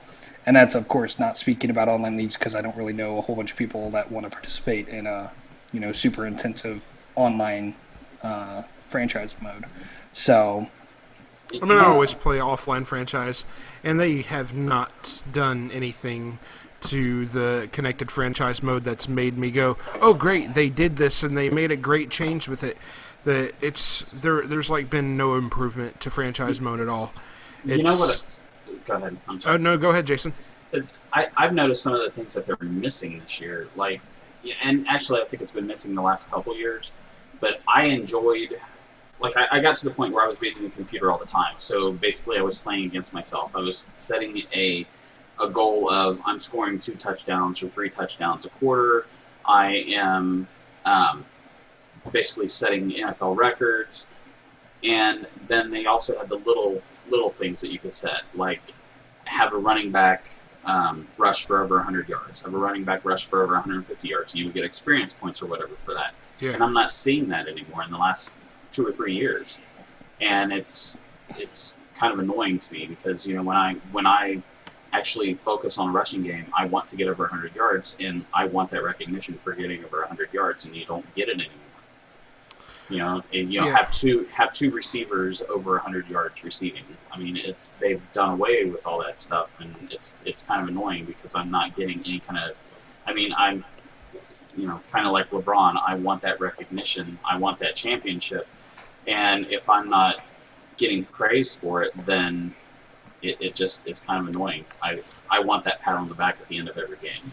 Yeah, I mean, they're still giving out experience points in franchise mode, but I don't think they're giving them out. They're not giving out as many that I've noticed this year. For some reason or another, it seems like what they've done is they've actually made getting experience points more difficult. It takes longer to save up experience points to buy important upgrades and stuff. I'm not sure that I like it. In fact, I can tell you that I really don't like the new, I guess, game plan thing is what they call it, is what they're calling it, where instead of forcing you to practice every week, now they force you to use X amount of hours for game planning, and that could be anything from assigning your players to watch film to running drills and stuff like that. But they don't give you enough hours to drill all your players or to make all your players go through the film watching and whatnot. They only give you enough for 2 or 3 guys. Sometimes, in some cases, only enough for 1 guy. And it's fucking annoying because, you want those experience points, and they introduce this confidence thing where you need to keep your players' confidence up, otherwise they start performing badly on the field. And if you're not able to get all your players in to raise their confidence levels through film watching and whatever they want you to do in game plan, then you're doing yourself a disservice. I don't feel like they've got that balanced right. Well, and I'm not one of those in-depth gamer that has to have 100%. I mean, I skip all of that shit. I don't like to sit there and try and stroke the cocks of my players to try and get them to play well. I'm paying you $1 million. That should be enough incentive to get your ass on the field and catch a fucking ball. But I skip all that stuff. And what annoys me as a more, I guess, casual gamers is more of where I fit in, is I want my on-field performance to speak more than all that extraneous. I don't need all that extra shit. I want to get into the next week. I want to play a game. I don't want to have to worry about upgrading to LED screens in my stadium or getting the correct sponsor or doing any of that stuff. I just want to get in. I want to play the game. I want to go to the Super Bowl, and I want to prestige. I mean, that's the kind of stuff that I want to do. I just want to get through a season, start another season. I like being able to draft the next season, getting new players in and getting their attributes up but by the way they play on the field, but not by watching a training tape or whatever. I mean, it's right. That stuff it's almost too much. It's quit focusing on that and focus on the game. Maybe if they focus more on the game, then we wouldn't have guys that get blown into orbit when they get blocked, or a 2-inch outside linebacker. I mean, that's what frustrates me, is they put all this time and effort into stuff that me and my friends don't give a shit about. Yeah. Put more effort into the actual gameplay and the graphics, which I will say, I mean, the graphics are amazing on any Madden game. It's a beautiful game, but they don't need all that extra stuff. Fire the guy that does that, save money, and charge me $40 for the game instead of $60. I mean, I mean, they experimented with the head coach franchise that they tried to release 4 or 5 years ago. Yeah, that was but it failed. So why do you have it as a game option when you're going through your franchise? Exactly. I say tear all of that stuff out. It's obviously important to some of the core gamers. It's not to me. There's one guy named Bob in Des Moines that plays that. Right. I mean, that's ridiculous. But I mean, you're absolutely right. The allocation of resources needs to be considered. If you, like I said, obviously they haven't really improved on the franchise mode as much as they should. It still is, plagued with issues.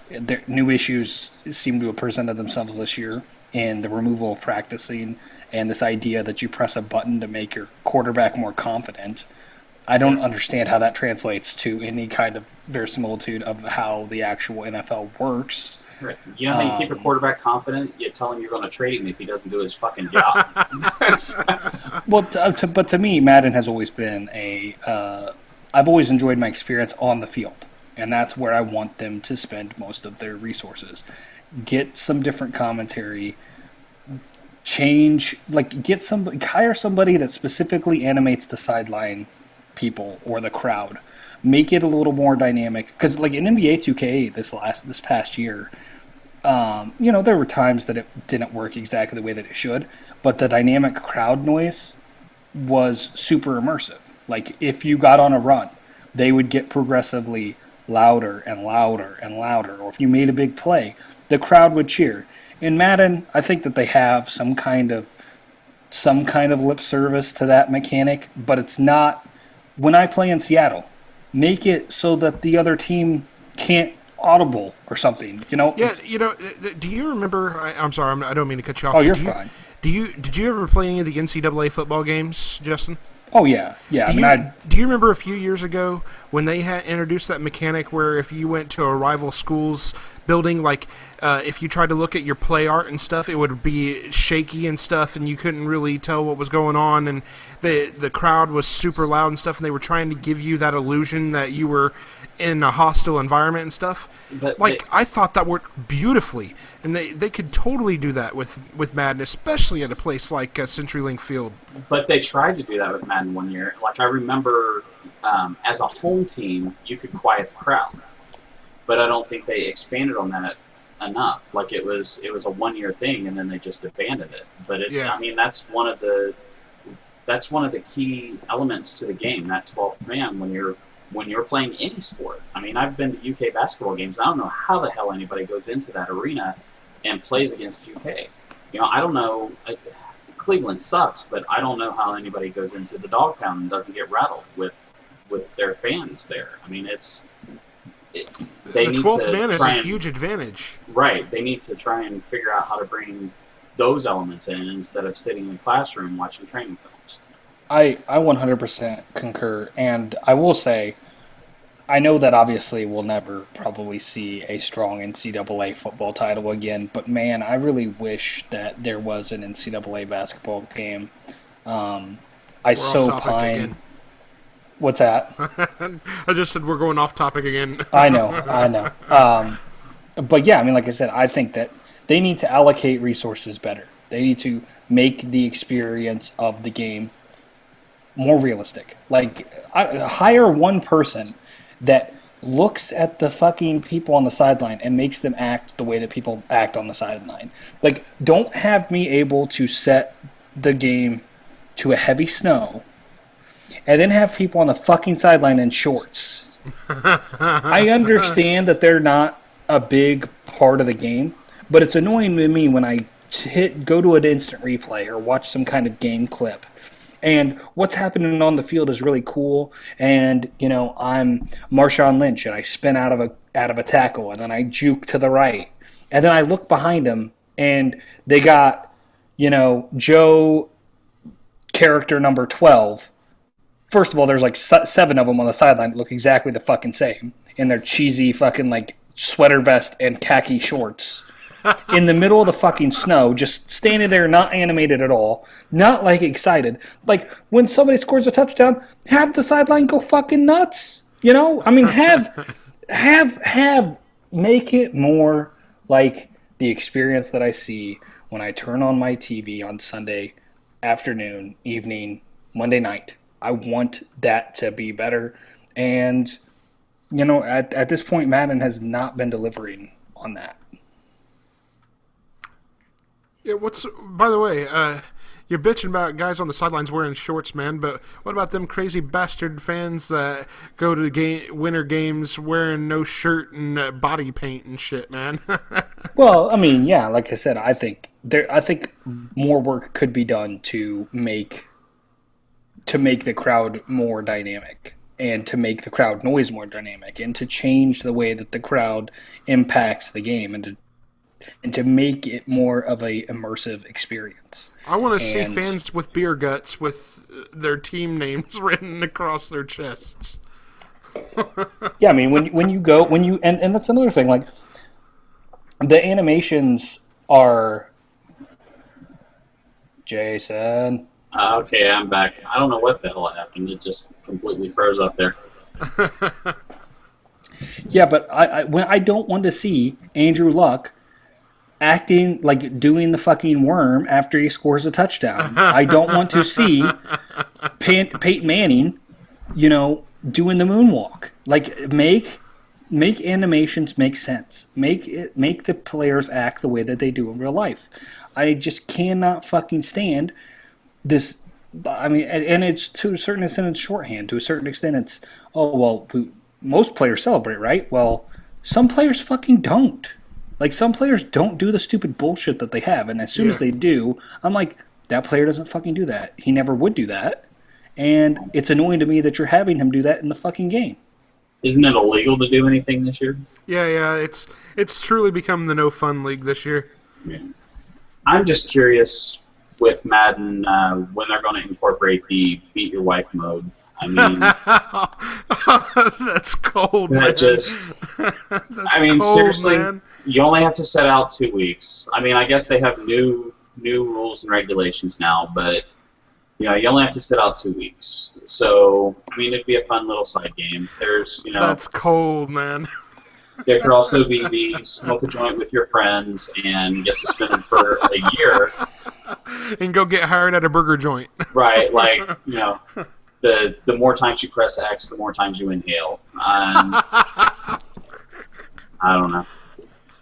I have some issues with the NFL and the rules and regulations. I don't know if that was apparent right there or not, but, I think most of America agrees wholeheartedly with you. Yeah. Well, I mean, like I said, I don't know if that probably, kind of is a good segue into actually talking about the league itself. For sure. But like I said, I really enjoy the game as I do every single year. But if I had to rate it on a scale of 10, 1 to 10, it might be like an 8 or 7. It's not the full realization of what I want the game to be, and maybe at some point it will be. But I mean, to be honest, since my experience in Madden 2004, every year as I get more and more into the game, more and more shit annoys me about it each year, and they still have issues that happened in Madden 2004 that we're talking about on this very fucking podcast, and they're super apparent, and they're not.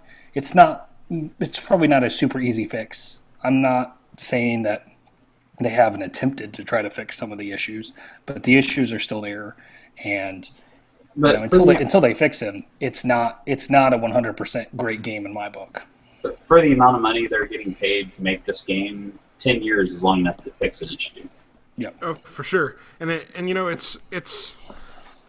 I would not rate it anywhere near where Justin's rating it. I would probably rate it really middle of the road. I'd probably rate it like a 5 or a 6. And maybe it's going to grow on me with time. But right now, I loathe playing defense on it. I've almost gotten to the point where I just feel like I want to just skip playing defense altogether. It's frustratingly bad. I don't like it one bit. 5 or 6 at best for me. Yeah, I would still go with 7 or 7.5, just because every time I play a Madden game, I still get lost in it. I get involved in it. I get pissed off every time I throw an interception. I get pissed off every time they score. It's still an immersive enough game that you get lost in it and can spend 45 minutes just acting like you're this football super guy. I mean, it's every Madden game is, even with all of its issues, you're still going to have a good time. You're still going to be a football star for 45 minutes. I mean, I love Madden. Jason, off topic, did you remember to change your sound back over to studio? Probably not.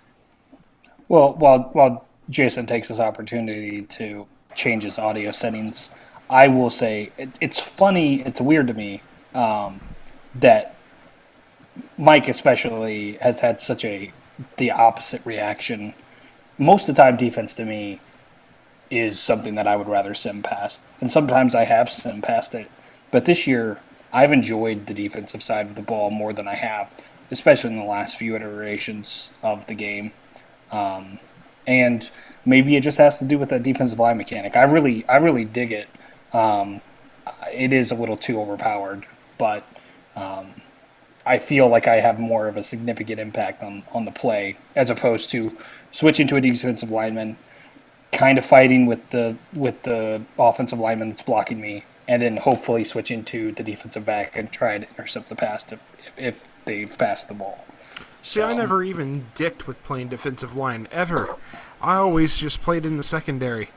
Well, that's because only real men play linemen, so, I mean...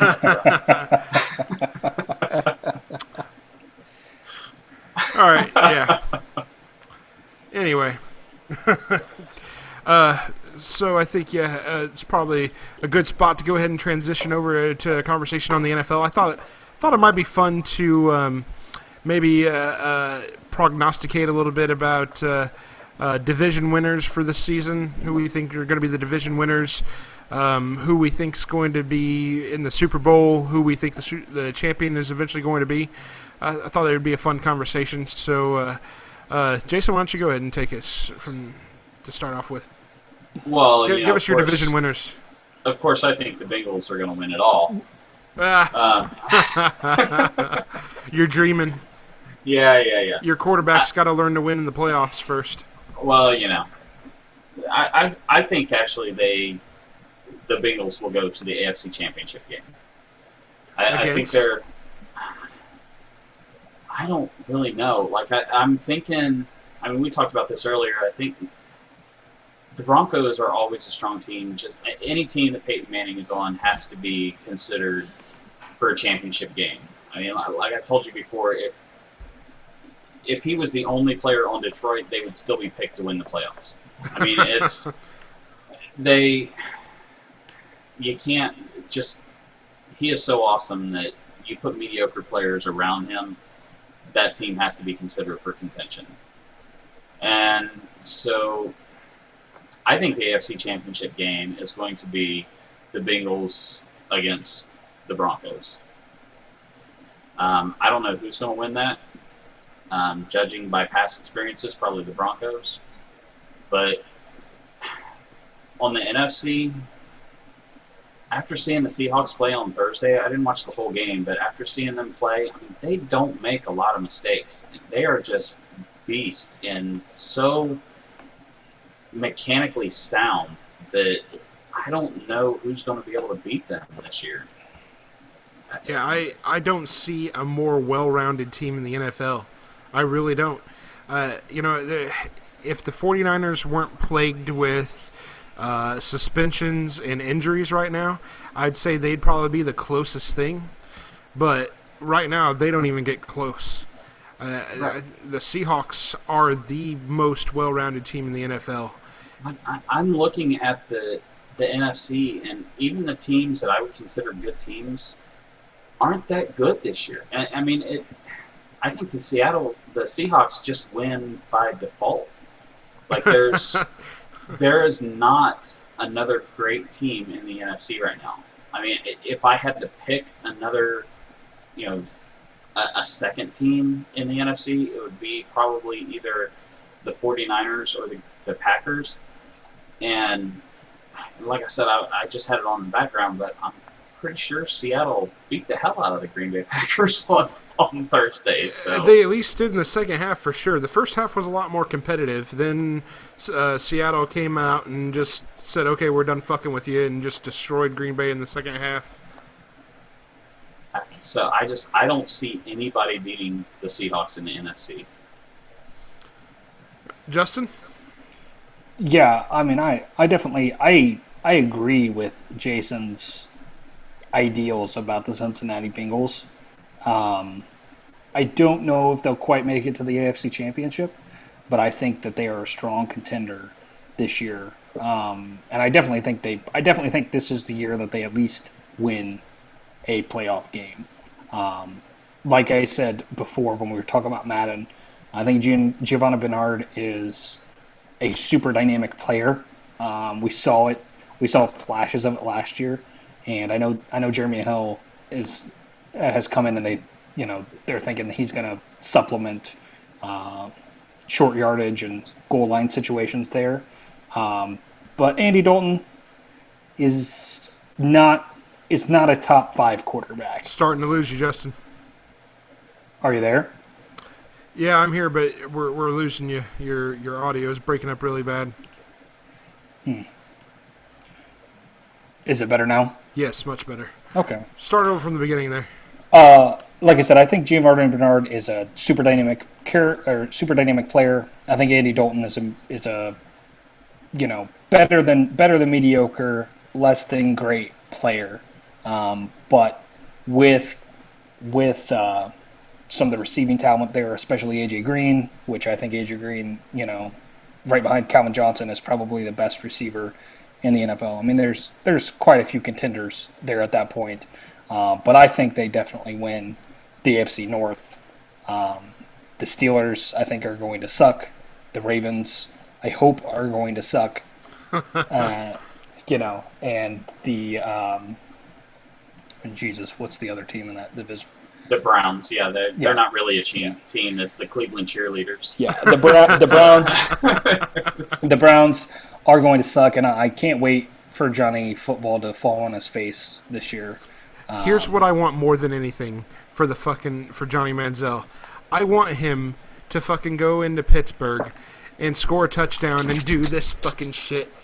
And I just want Troy Polamalu or one of those assholes to go and just knock his fucking head off when he does that shit. I just want him to get blown up so bad. Okay, well, I realize that most people aren't going to be able to see the video, the little money thing and all that. Yeah. But I couldn't believe that when he flipped off the opposing team's bench because they were picking on him. I mean, so seriously, disrespectful. Yeah. You get paid $1 million a game. Quit being a whiny little bitch and learn how to play the game. Sure. They were making fun of me. I had to flip them off. Go change your tampon, get back on the field, rub some dirt on it. I mean, seriously? It was ridiculous. I have never heard a man whine so much about being picked on in a football game. That's part of the fucking game. Get used to it or go sit down. Agreed. Sorry, Justin, you can I don't trust me. I will lament probably Johnny Football a whole bunch on this podcast. I think that he is one of the most overblown stars that has ever entered the league. RG3. Well, I'll make my feelings on RG3 known here in just a second because I got a fucking rant about RG3, but. Johnny Football is a little douchebag. I don't understand the fascination, why everybody jumped so hard on his jock. I just don't understand it. He broke NCAA rules, was never disciplined for it, made a mockery out of the fact that he did. That's his celebration itself is a taunting the NCAA. I got paid. Fuck you. Yeah, which, pretty much. I mean, I'm sure at some other point we could talk about. I think the NCAA is a bullshit institution, and they take full advantage of the players that that play within their ranks. Amen. But fuck Johnny Football and fuck the Cleveland Browns. They're gonna suck this year. I don't think they win more than 4 games at most. And I think that Johnny Football will be the starter. At least 4 or 5 games into the season, they're going to be losing. They're going to bench Brian Hoyer if he doesn't get hurt before that point. And Johnny Football will be able to be seen in all of his glory. And I think that the season will bear out just how good of a player he actually is, which in my opinion, is pretty low. So he's gonna be in the announcer booth in 2 years with Tim Tebow. I mean, that's what's gonna happen. Well, yeah, I mean, I think it's very apparent that obviously a skill set for college does not always translate to success in the NFL, and his skill set worked okay at Texas A&M. But I don't he won the Heisman. Okay, He the Heisman he sometimes is more about hype than it is about actual ability. he has the best RG3. agent. He has the best agent. That's what it all boils down to. But yeah, I mean, because I think that division is Cincinnati's by a mile. I don't think that they have any competition within that division. I think Cincinnati probably wins 11 games this year. Yeah, for sure. And depending on seeding in the playoffs, they very well could beat them in Denver in the AFC Championship. As probably has been talked about, will be talked about. Peyton Manning is my boy. Not that I know him personally or anything like that, but I love Peyton Manning.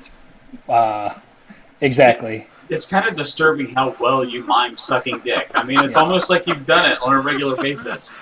I mean, it's just it's kind of scary. And I credit Shawn Michaels from Degeneration X for that. So I mean, I was just gonna say, I mean, this is the first time in a while I've been turned on a webcam. I mean, it's kind of hot. So, I mean, if you weren't married to my sister, I might be giving you a call later on and seeing if you can meet me in Richmond. I mean, seriously? You grow your hair out a little bit so I can pull it.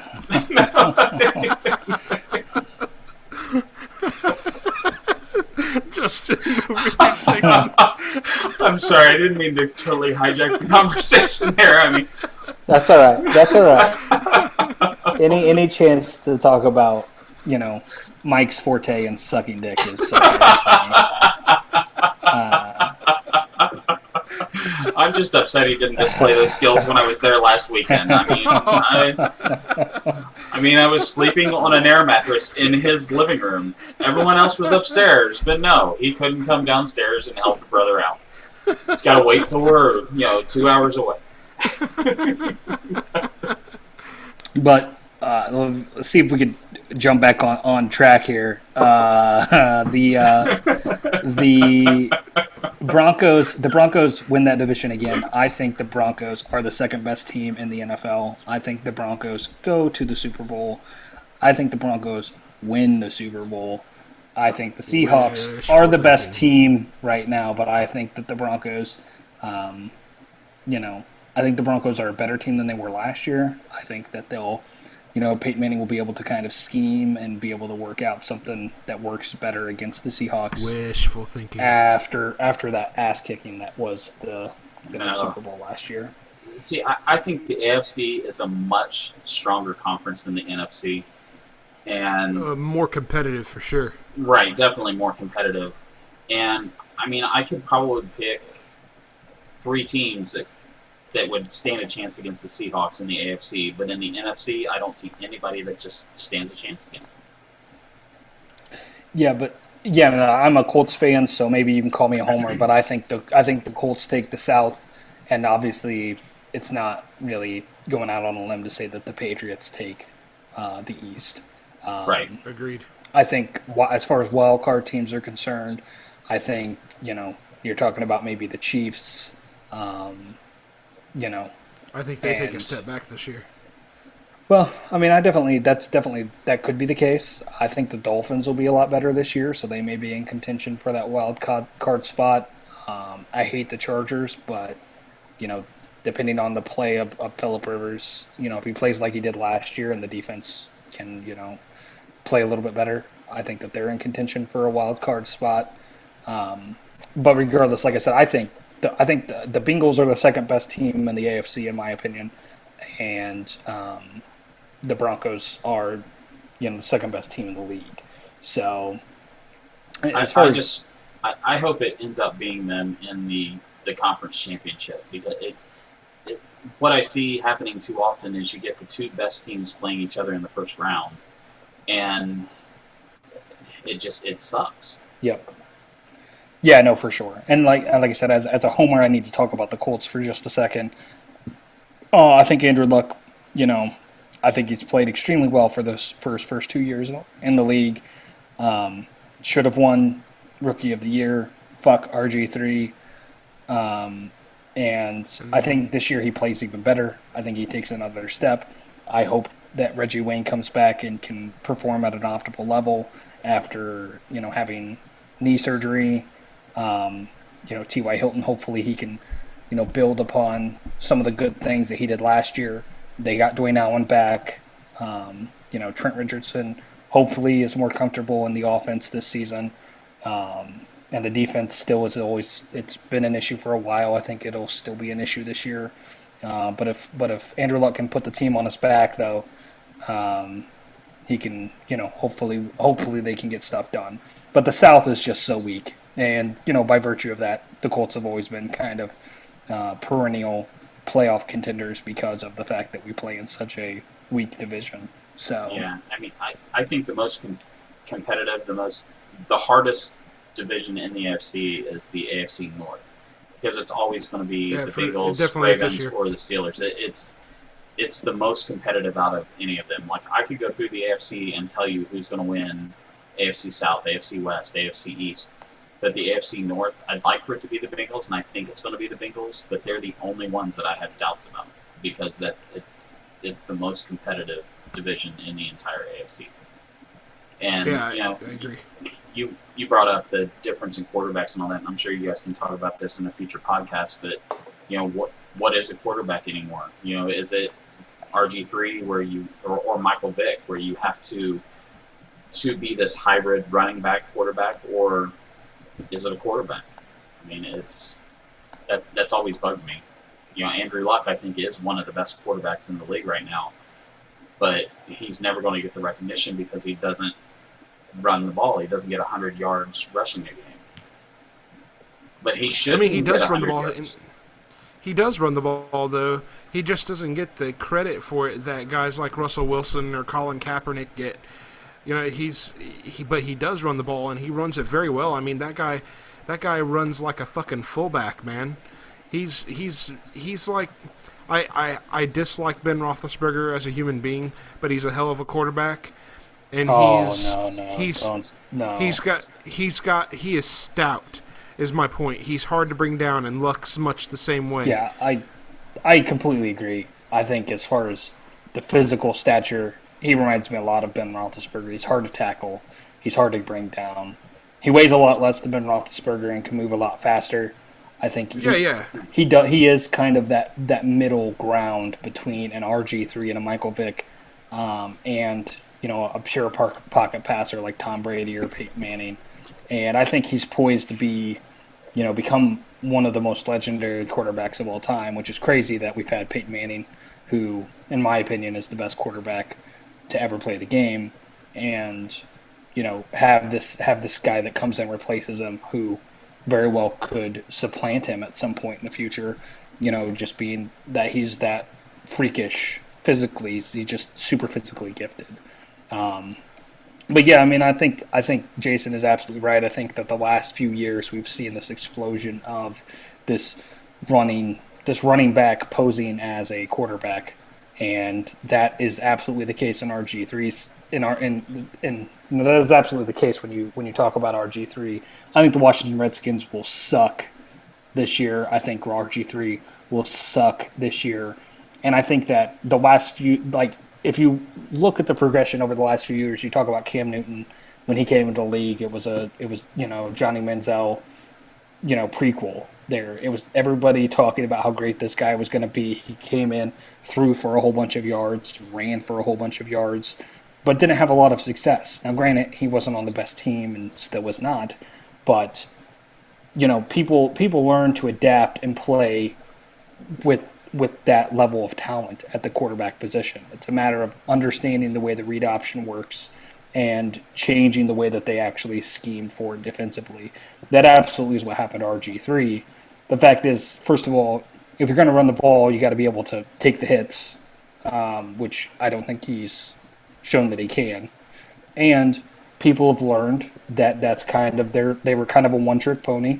I think the addition of Jay Gruden, might make them change up what they try to do offensively. But all reports point to him kind of telling RG3 that he needs to go out there and run even more than he was before, which I think is a terrible idea. Of course, what are you going to do when you have a quarterback that's not that accurate of a thrower? You know, this idea that there was this competition for Rookie of the Year when Andrew Luck and RG3 came into the league, and RG3 having this much better quarterback rating. Well, it was because, first of all, Alfred Morris had a standout year that year. He played extremely well. They ran the ball a lot more, and Robert Griffin threw the ball a lot less than Andrew Luck.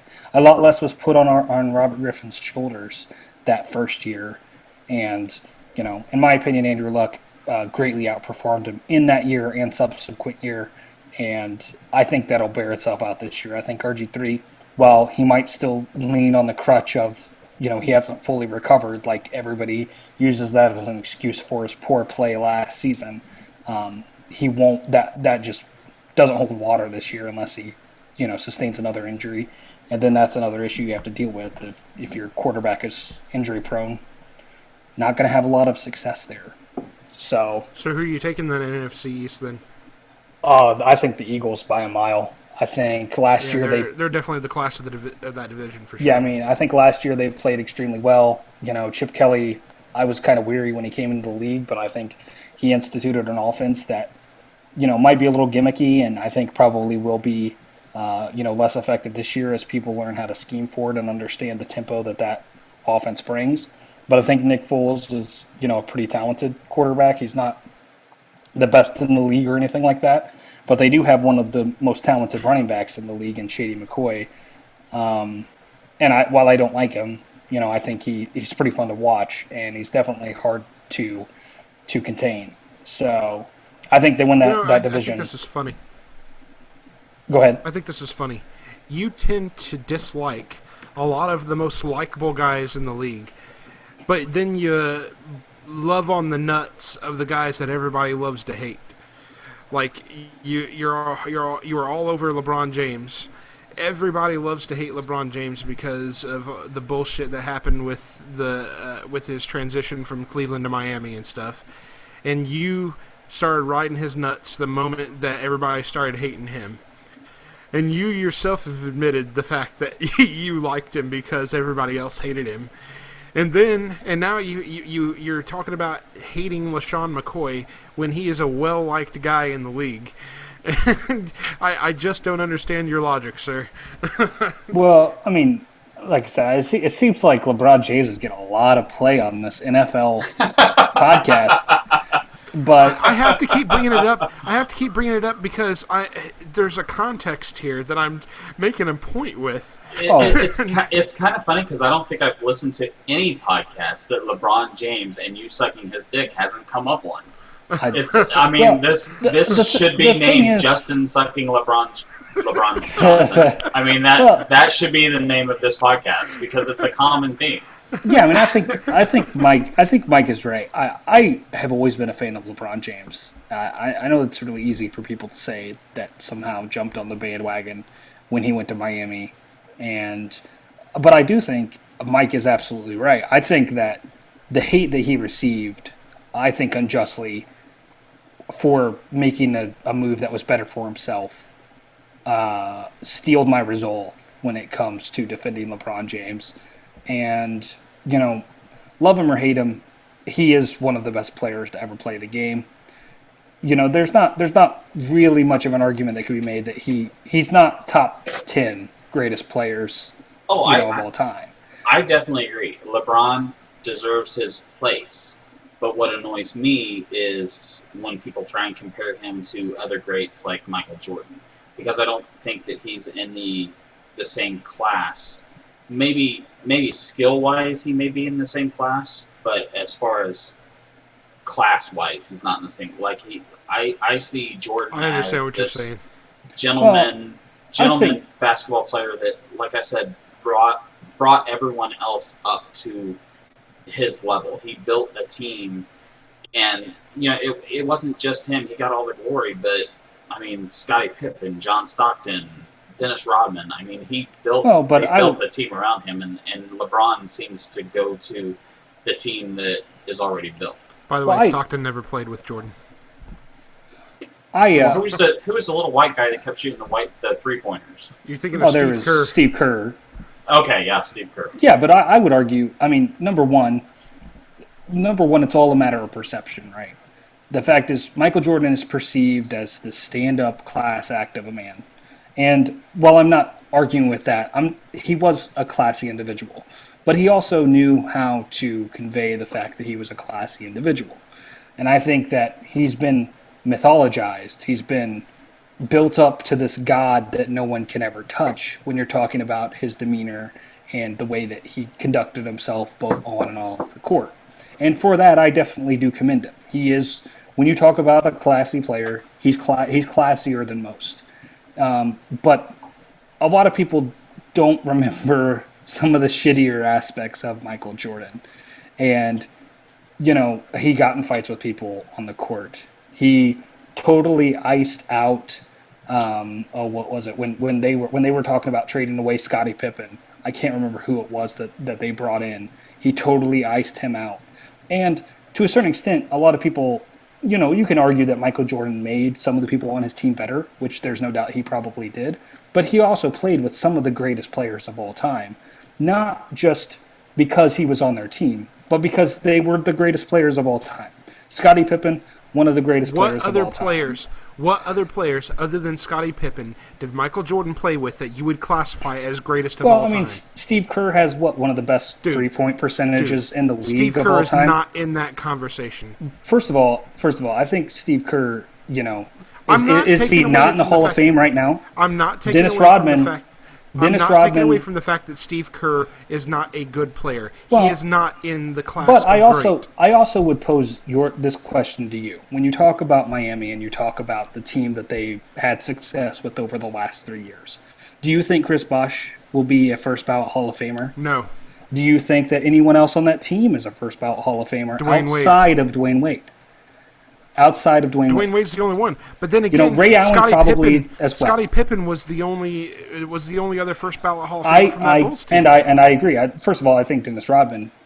He might not be now, but he definitely will be. I mean, he's one of the only players to ever win multiple championships with more than one NBA team. But we're talking about first ballot Hall of Fame. Well, I mean, like I said, then you're absolutely right. The fact is, but. This perception that LeBron went to a team that was so great. He went and played with one of his best friends, and I think that did play a bigger part in the decision than most people, give credence to. I think him and Dwayne Wade, I think, are actual friends. I think they were friends before they made the trade, and I think that had a lot to do with his decision as far as wanting to go to Miami. But the fact is, he made a decision that the Cleveland organization was not supplying him with the talent to ever win a championship. And that was going to be his legacy. His legacy was going to be the best player to never win a ring, right?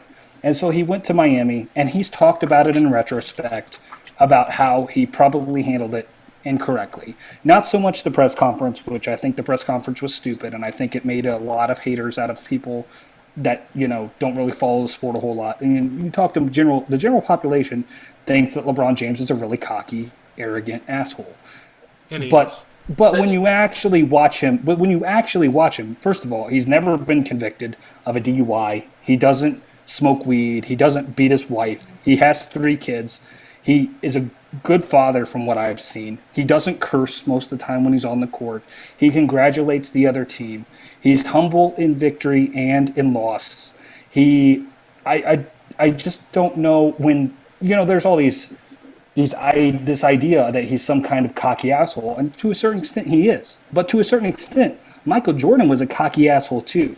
And to a certain extent, when you are at the top of your game, when you are the best player in the league, it's hard not to walk around and act like the best player in the league. And maybe you could call that, apologizing for him. But I think he conducts himself with as much class as Jordan does. But like I said, I think the perception, he did himself a great disservice with the way that he handled moving to Miami. Well, and truthfully, I think this is a problem with all new NBA players and even the new NFL players. Richard Sherman came across as hood could be when he gave that interview after the Super Bowl. But it's all about the perception and how you present yourself. Jordan, I'm almost 40 years old, so I remember all these old guys. and they always presented themselves as gentlemen. They were at the top of their game, but they had a public persona that they had to present. Nowadays, you've got tatted up thugs playing basketball, or that's the perception of them. I'm not saying that they're actually thugs. I don't know anything about them. I don't hang out with them. But that's the perception that people have of them versus the way that the older players portrayed themselves. I mean, Jordan isn't covered in tattoos. Rodman was covered in tattoos, but Rodman got a bad rap. Yes, he did. Because of all that. He's probably one of the best players ever, but he will never get that respect because of all the antics that he had off court and the way that he looks and the way that he was different than everybody else. And I see the same thing with LeBron. Like, I see LeBron, I see tattoos, I see this money-hungry guy that, it just seems like a thug. And that's, I don't even watch the NBA anymore because that's all I see. I don't see a class act leading the league anymore. Well, I mean, like I said, obviously, I think we'll probably have to agree to disagree. But I don't think he's ever done anything to convey that perception. I think, you're right. He absolutely has tattoos. I don't think that tattoos necessarily are a mark of a person's character. I think to a certain extent, the players that we hold in such high regard that played back in the age where Twitter and the 24-hour news cycle and the TMZ nature of the sports media benefited from that. Michael Jordan played in a league where the only perception of Michael Jordan was the perception that Michael Jordan put out into the world. So there was never an opportunity to peek behind the curtain and see what type of person Michael Jordan actually was. There was not a Twitter battle or beef. There was not some kind of locker room report that leaked out that got strewn all over the internet and sullied the name of Michael Jordan. So I'm actually going to stop you here for just a second because I'm going to put this back on topic because of what you just said right there. You don't hold that against LeBron James, but you would hold that against LaShawn McCoy. Well, no, I don't. I know that's why you don't like LaShawn McCoy. I don't like LaShawn McCoy because of the way that he conducts himself when he's on the field. I really have no knowledge of the way that LaShawn McCoy conducts himself off of the field. But you don't think LeBron James is any worse? I don't. Number one, LeBron James is the best player in the NBA. You're blinded, dude. You're blinded, dude. No, number one, you hear me out here. Number one, basketball is way more of an individualistic sport. So it's much easier to self-aggrandize and make a big production out of yourself and hold yourself to a higher regard than it is in the NFL. So it's much easier for LeBron James to take a lot more credit for whatever team he's on being successful than it is for LaShawn McCoy to take credit for a victory of the Philadelphia Eagles, right? But the way that LaShawn McCoy conducts himself is that he conveys the fact that he is better than everyone else, and to a certain extent he is. But I've seen games where he's trash talking the other team. I've seen games where he and then LeBron James sometimes he definitely does interact with other players in a more defensive way. And you definitely saw that this postseason with Lance Stevenson. But that's because Lance Stevenson is a little bitch. Right? That's because Lance Stevenson decided to tug on Superman's cape, and guess what? His ass got put in his place, and now he's going to play with the Bobcats. I agree. Congratulations, But I think it is different because a lot of what LeBron James does is not give me the glory. It's a celebration of whatever action has taken place. And I think LaShawn McCoy's celebration is a lot more, I prepared this. I want everybody to see my touchdown celebration, my Dougie after I score a touchdown, right? And like I said, I'm not speaking to LaShawn McCoy's character off the field because I've not heard him be in some kind of major altercation, which is, which is something that I would say speaks to a mark of a good character, because a lot, as we can see, a lot of players in the NFL and NBA right now have a lot of bullshit that they take part in on and off the court. But I just don't like the way that he conducts himself on the field. And I think that there is a marked difference between the way that LeBron James conducts himself on the court and the way that a lot of other players conduct themselves on the field. I won't say LaShawn McCoy is the worst. The fact is, Richard Sherman, you could point to Richard Sherman being one of the worst people out there when it comes to sportsmanship, right? It's just, it drives me insane, because he is super talented, but there's no need to take it to that level. Well, there's a fine line between all of that also. Like, when Chad Johnson used to say stuff when he was with the Bengals, I think Chad Johnson at one point really was one of the best wide receivers ever. But, he backed everything that he set up. He was, I don't know, it just, even though he was talking shit throughout the entire season, it was almost like just trash talking, like, Mike and I would sit and talk with each other. Well, I'm going to kick your ass. I'm going to do this. Versus actually portraying myself as being the best that ever was. And that may be part of just the fans talking. I don't follow NBA a whole lot. So that may just be my outside looking in. It's the fans talking. It's the fans, saying that LeBron is the greatest, and the fans drawing the comparisons between Michael Jordan and all that.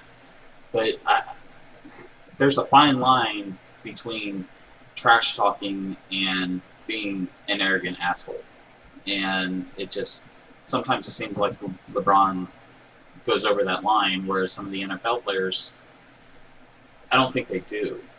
But at some point they do. Like Richard Sherman, I think, is really fine-tuned towing that line. But I don't know.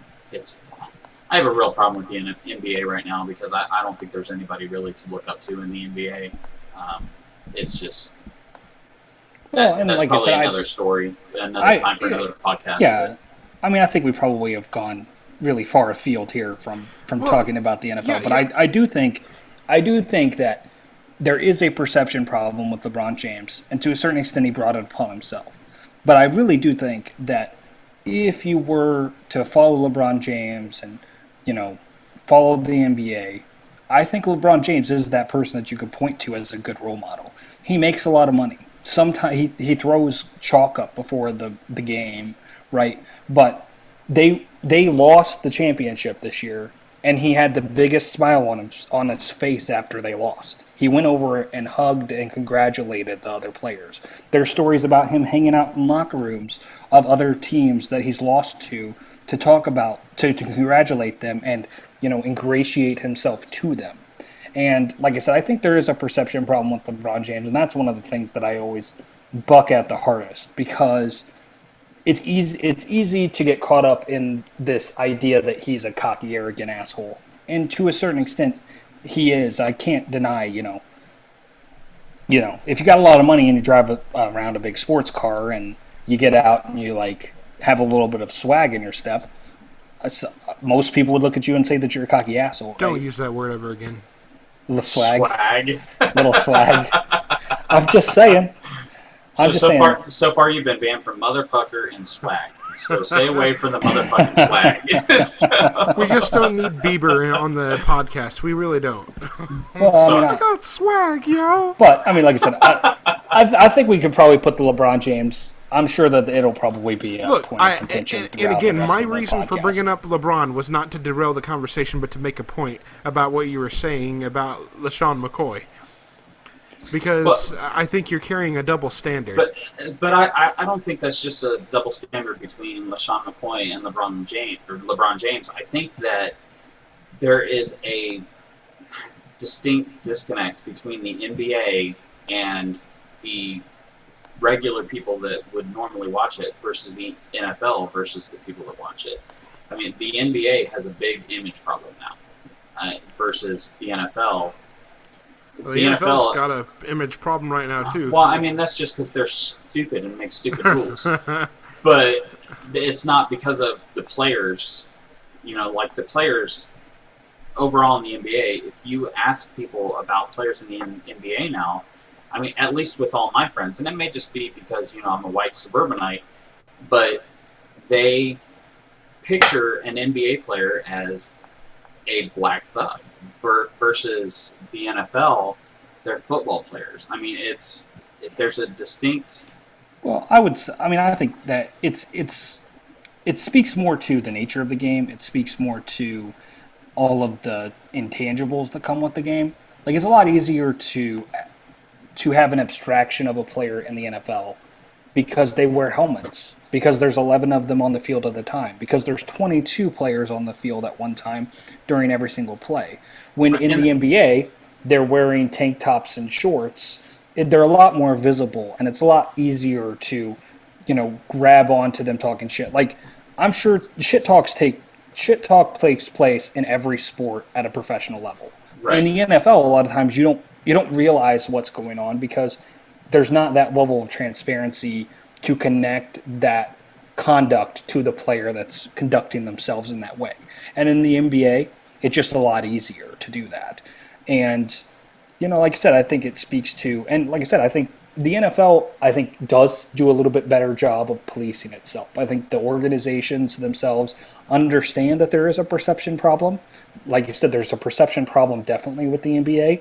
I think there's a perception problem with the NFL. But they do their best to make sure that players try to stay on the right side of that line. Now, constantly players are stepping over it, but the NFL does a little bit better job of keeping that stuff in-house and under wraps, I think, than the NBA does. So. Well, I mean, depending on the situation. I mean, if you discharge a gun or smoke a joint, then they're very good at doing it. But, you beat your wife and you get a slap on the wrist. And... Back on that, are we?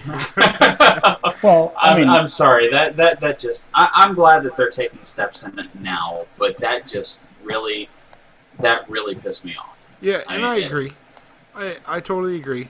The NFL earned itself a nice black eye over that. And to Goodell's great credit, he heard the outcry and he made changes after the fact. I mean, I will give him credit. You hardly ever... I can't think of a time, but I won't say never because I'm sure someone will tell me that it happened. I have not heard a commissioner come out and say, I fucked up. Yes, not like Goodell did. Right, and I think I will give him credit for that. He tried to do the best he could. He didn't do it the right way. He admitted that he didn't do it the right way, but he is trying to take steps to make sure that it happens the right way the next time. Right. Yeah, I 100% agree. I think the fact is, there's absolutely no excuse for anyone to ever exert any, extreme amount of force on someone that's less able to protect themselves. Much be it less man, a man hit be a it woman, right. be it anyone.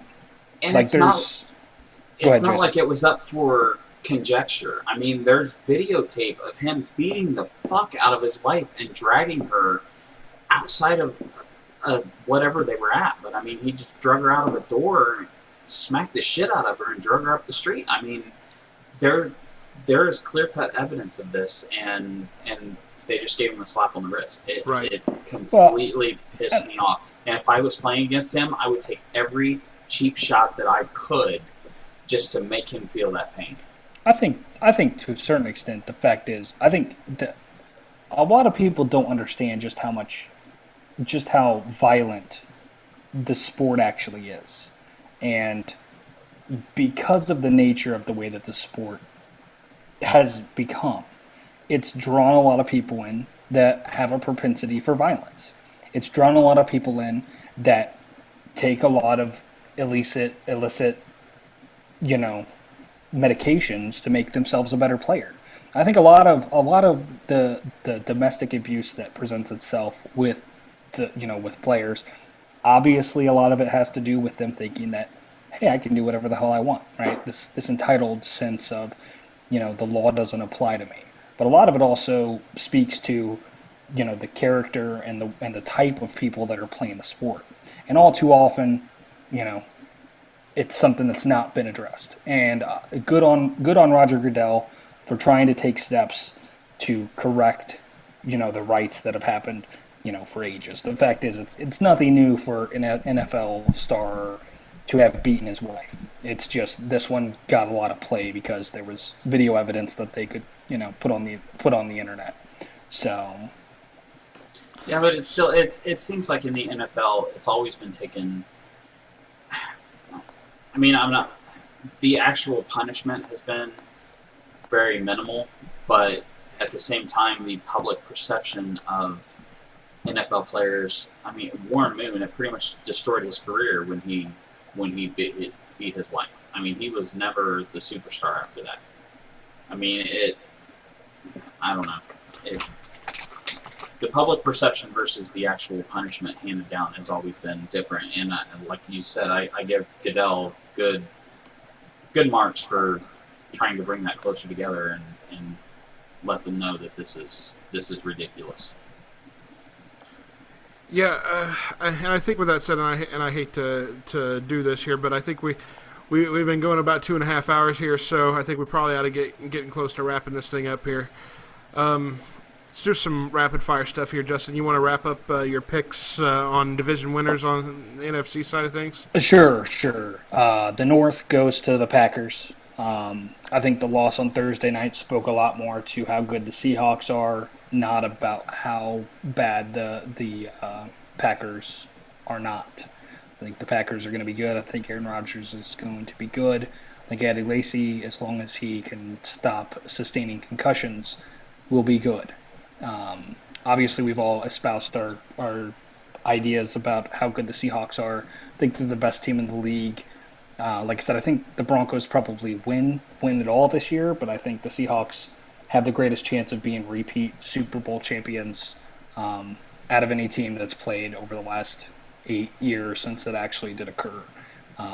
They're great. They're good. Watching them on Thursday night, they still played at the level that they did last year, heading into the playoffs and throughout the entire season. And I think, like I said, I think Russell Wilson's going to be better. I think that, their defense will play at as optimal of a level as they did last year. When you talk about the South, we talk about one of my other favorite players, Drew Brees. And that's I say that again, completely facetiously. I'm not gonna drag us down onto another one of these conversations, but again, you fucking hate Drew Brees, but you love fucking LeBron James. I'm just saying that. Well, because, it blows my mind. Like I said, I think maybe we'll just have a podcast called the Justin Hate Cast or something like that, where we can discuss the things that I hate and, the reasons behind it. And, well, I'm sure a lot of them are probably not very valid reasons. I can't totally uphold my decisions there. So. I kind of feel like you'll need to be laying down on a couch for that podcast. No shit. Kind of like a little therapist thing. But yeah, I mean, I think, the idea that the Saints are going to win that division is not, I'm sure, something that's going to be combated against by most people. The Saints will probably win that division by a mile. Although I do think that the Falcons are going to be a lot better this year. I think they're probably a wild card team just because I think the Saints will probably be in contention for, 1 or 2 in the NFC, which I do still think that, like I said, I think that Seattle still takes that division. So. Okay, so your Super Bowl picks then Seattle and Denver, and you've got Denver taking the rematch then? Yes. Okay, fair enough. So on my picks then, I'll just go real quick on AFC. AFC North, no doubt Cincinnati's got that one wrapped up. I do think Baltimore's going to be a better team, and I think Pittsburgh is probably going to play better than they did last year too, but I still think Cincinnati takes that division pretty easily. AFC East, I got New England all day on that. There's just no competition out there. I'm not a believer in E.J. Manuel out in Buffalo. I'm not a believer in Geno Smith in New York. I do like Ryan Tannehill quite a bit out in Miami, and I do think Miami's an up-and-coming team, but I don't think they're ready yet. I think New England takes that one pretty easily. AFC South, clearly the Colts are the class of the division, not just because I'm a homer, but it's just the facts. I think Tennessee's got a long way to go still. I think Jacksonville will probably be slightly improved, not much. Houston might make a little bit of improvement. Their defense is going to be tough as nails, but I don't think their offense is going to make enough of an improvement to upset the Colts. So I've got the Colts all day in that division. AFC West, there's no question Denver's coming out of that division, just no question. I do think San Diego is going to give them a run for their money. Because for whatever reason, Phillip Rivers and the Chargers always seem to have Peyton's number. They seem to play very well against Manning for whatever reason. But I think Kansas City takes a big step back this year too, so I don't even think they're in the playoffs. NFC North, I'll go Green Bay. I don't think Jay Cutler and the Bears are are strong enough to beat Green Bay. Not even close. Fuck the Bears. Agreed.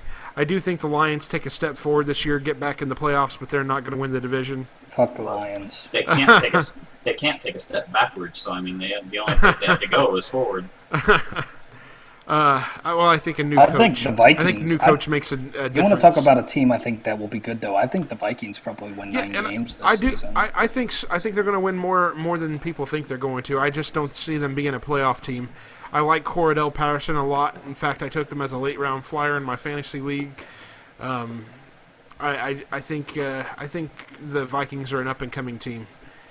Give them a couple of years. I mean, Castle played well throughout the preseason, but obviously I think Bridgewater behind Bortles was probably the most pro-ready quarterback to come out of the draft this year. And I think that, Adrian Peterson is a good shield for any rookie quarterback as long as he stays healthy. Their defense, was not all that great last year, but I think that they'll be able to step it up again this year.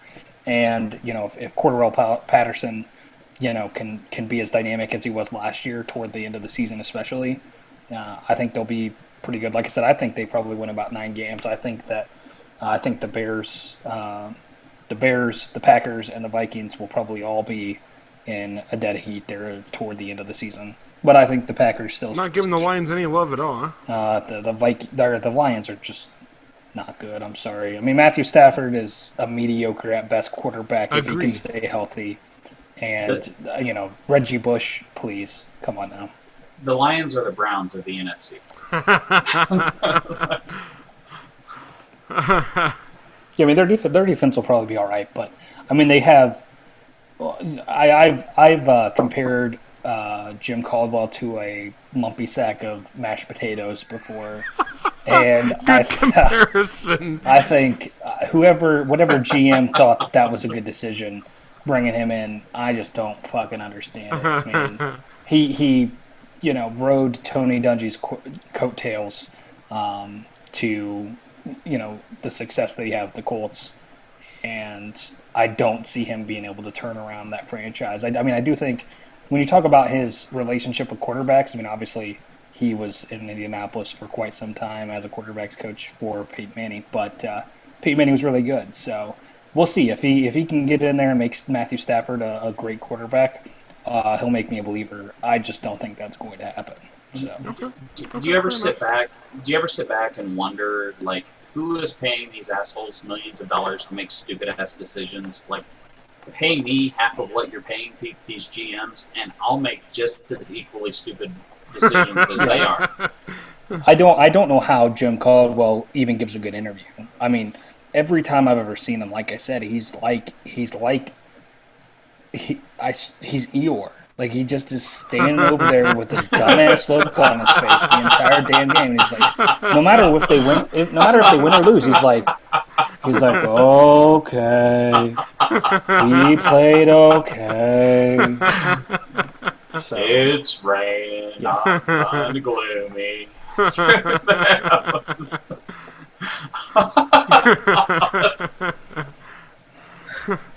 Yeah.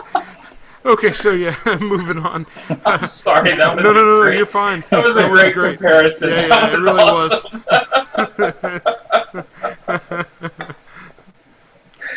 Oh, anyway.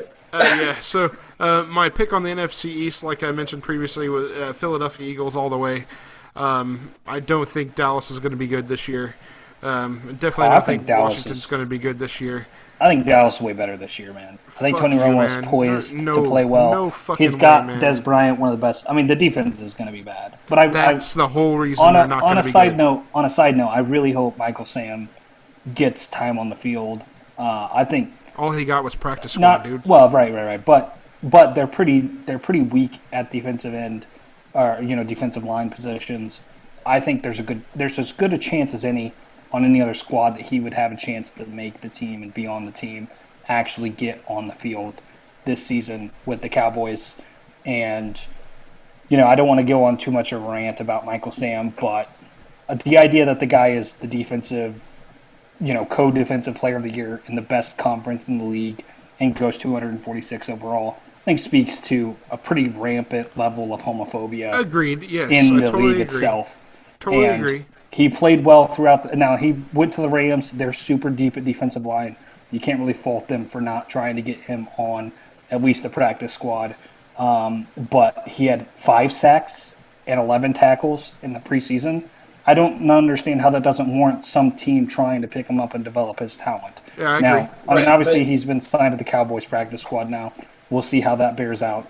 But I do think he probably has the best chance to get on the field through the Cowboys there. I agree. Here's my view on Michael Sam's. I'm one of the biggest gay rights supporters that you could ever find on things. I think everybody deserves an equal right no matter what. But at the same time, at what point does he become a distraction? Because it became less about Michael Sam's, the football player, versus Michael Sam's, the gay football player. Yes, I agree. And that's what annoyed me about it. Talk about him based on his merits as a defensive, I won't say mediocre, I won't say a god, but he's a good player. But don't focus on Michael Sam's, the gay football player. Oh yeah, I mean, I think obviously, his mantra for the pre-draft was, I want to be judged as a football player. As soon as he got drafted, he was talking about trying to do some kind of reality series. And to be fair, I think that it is hard to be the first, right? I mean, I think there's a lot of pressure on his shoulders to kind of carry that persona and be a good ambassador of what a homosexual player is in the league. And so, I think that his idea of doing a reality series, while wrong-headed, might have come from a more pure place than the perception that he was just trying to cash in on the fact that there was a lot of, a lot of media coverage about the fact that he was gay. I don't have an issue with him or the way that he presented himself. I have an issue with the way that the media presented him. Absolutely, yes. He seemed to back away from that issue every time. It was, I am a defensive player. Judge me based on my merits on the field. And the media made a big deal out of. I agree. He was a homosexual player. I totally agree. It just, I have no problems with Michael Sam as the person, as Michael Sam as the player, but the media completely, they sabotaged you. Oh yeah, and there's no doubt that like I said, while the fact that he was drafted in such a late position, and the fact that he didn't get picked off of waivers immediately when he was placed on from the Rams, speaks to, like I said, a pervasive sense of homophobia throughout the league. A certain extent of that decision-making process absolutely hinged on the fact that there is a certain amount of distraction that comes with him, regardless of whether he wants it or not. So, while I'm not saying that every single owner or GM out there didn't draft him because he's gay, a lot of it probably had to do with the fact that there was this idea that he would bring more distraction than he was worth. Yeah, but I think I really like the fact that the Rams have a history of signing the first black player in the NFL, and continuing that history of becoming the first team to draft the first openly gay player in the NFL, and hopefully it becomes a more normal thing, and it's not something that the media can harp on every single 2 seconds. Yeah, well, and I actually want to cut this conversation off here because I really don't want to have this become a social issues thing, right? I don't want I don't want people commenting on this and throwing us under the bus for this, so I would much prefer not to have this conversation going. Well, like I said, regardless of your ideas as to whether or not you agree with gay rights or whatever the likes may be, I think Michael Sam was a good player in college. I think he has the potential to be a good player in the NFL, and I really hope that it doesn't get shut down over some kind of latent hostility based upon those social issues, like you said. But I also would say, I don't think that sitting by silently is the best course of action. I would say, fuck you. If you had a problem with the fact that Michael Sam kissed his boyfriend after he got drafted, and you thought that was just the greatest abomination in the world, your priorities are fucked up. So I agree. I totally agree.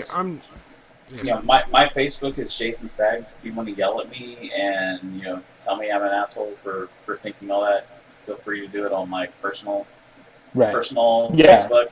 I have arguments with my friends all the time about that, but I think it's ridiculous. It doesn't have a place in sports. It doesn't matter. Yeah, it has no bearing in personal life. Has absolutely no bearing over his ability to play the game. And like you said, the media obviously is more to blame for it than just about anybody.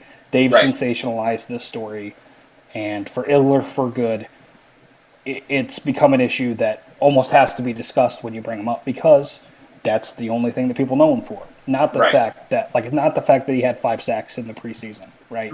The fact that he's gay. So, he kissed his boyfriend, and that's the most important thing in football. Okay, so sorry, Mike, you got outvoted. That's all right. Now that we've had our obligatory Michael Sam conversation here, I'm going to move on to the NFC East. I actually already did the NFC East, didn't I? That's what we were talking about. Yep. So I'm sorry. We'll go to the NFC South then. I do think New Orleans wins the division, but I think Carolina takes a step back. And I think Tampa Bay takes a big step forward. I think Tampa Bay actually ends up in the playoffs as a wild card. I love Lovie Smith. That's a bold prediction right there, man. I love Lovie Smith. You believe in Josh McCown, though? Why wouldn't I? Look what he did with the Bears last year. And he lost. That's what he did.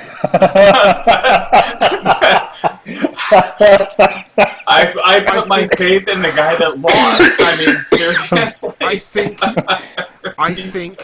think the fact that he is a serviceable quarterback proved that he could be accurate. He's got arguably a better defense down in Tampa Bay, so he's not going to have to do it all by himself. Well, and Doug Martin, I think Doug Martin is pretty talented, and he'll probably be better this year than he was last year. And he's got Michael Floyd. He's got some talent around him. I just don't think he's not a top 15 quarterback. He is in the middle of the pack, right? I'm not saying. But you know what? You put a utility quarterback with utility players, and they will surprise the hell out of anybody. Versus someone that's got, a superstar quarterback and maybe one star receiver, and that's it on the team. I mean, you put a bunch of utility players together, and they could surprise you. I mean, I can see Mike's point on that. I think he's wrong, but I can see his point. I believe in Lovie Smith. That's what I believe most in. I believe in Lovie Smith's ability to coach a defense, and I fucking think Tampa Bay's defense is one of the best in the league. And but they've been the best for the past 7 years, and they're still not champions. Agreed. But I think it takes the right coach to get all of their potential out of him. That dickhead that was in there for the last couple of seasons, nobody liked him. None of the guys on his team was buying into what he was selling. Nobody liked Greg Schiano. Yeah, exactly. I mean, no one in the world like his wife might like him, his kids might like him. Everyone else fucking hated Greg Schiano. Exactly, and that's my point. If he wasn't making lots of money being a coach, then they wouldn't like him either. I mean, she'd be with Joe the plumber. He was just an asshole for no reason. And right? I agree. I mean, but that's and I like Lovie Smith. Lovie Smith is a player's coach. He's going to get everything out of those players that he possibly can because he is a player's coach. And I think Tampa Bay is going to take the big step forward this year. Oh, I don't disagree. I think they're better than they were last year by a mile. I still have a lot of confidence in the Falcons. Yeah, I don't. They played really horribly last year, but Julio Jones was hurt. And, I think that... See, and they want you to believe that their lack of success last year was because they didn't have any offense. But look what Peyton Manning can do with nobody. And we're talking Peyton Manning, of course. But look what Peyton Manning can do with nobody. Look what Tom Brady can do with nobody. That's no excuse. Well, yeah, but that's also, no excuse. But also, their defense is their Achilles heel. But you do have to bear in mind to be their Achilles heel. You do have to bear in mind that obviously Peyton Manning and Tom Brady are great quarterbacks, but they also have always played in extremely weak divisions, generally speaking. Right. So they didn't have a lot of competition. They never really had to push themselves until they reached that final push in the playoffs. And obviously it bared out with Peyton not having a lot of success in the postseason. But I mean, I agree. The Matt Ryan, I think, is probably he has the ability to be a top 5 quarterback, but he's never fulfilled those expectations, right? I mean, he's one of the most winningest quarterbacks in his first 3 or 4 seasons at home. They're hard to beat in the dome, but with that talent, with that receiving core that they have, supplemented with, they have Steven Jackson. He probably will be hurt. I think Devontae Freeman. I think that Devontae Freeman. I'm surprised he's not hurt already in the preseason. Right. Oh, he definitely was. He was hurt. Yeah, he was out with a hammy. Yeah, but I think Devontae Freeman.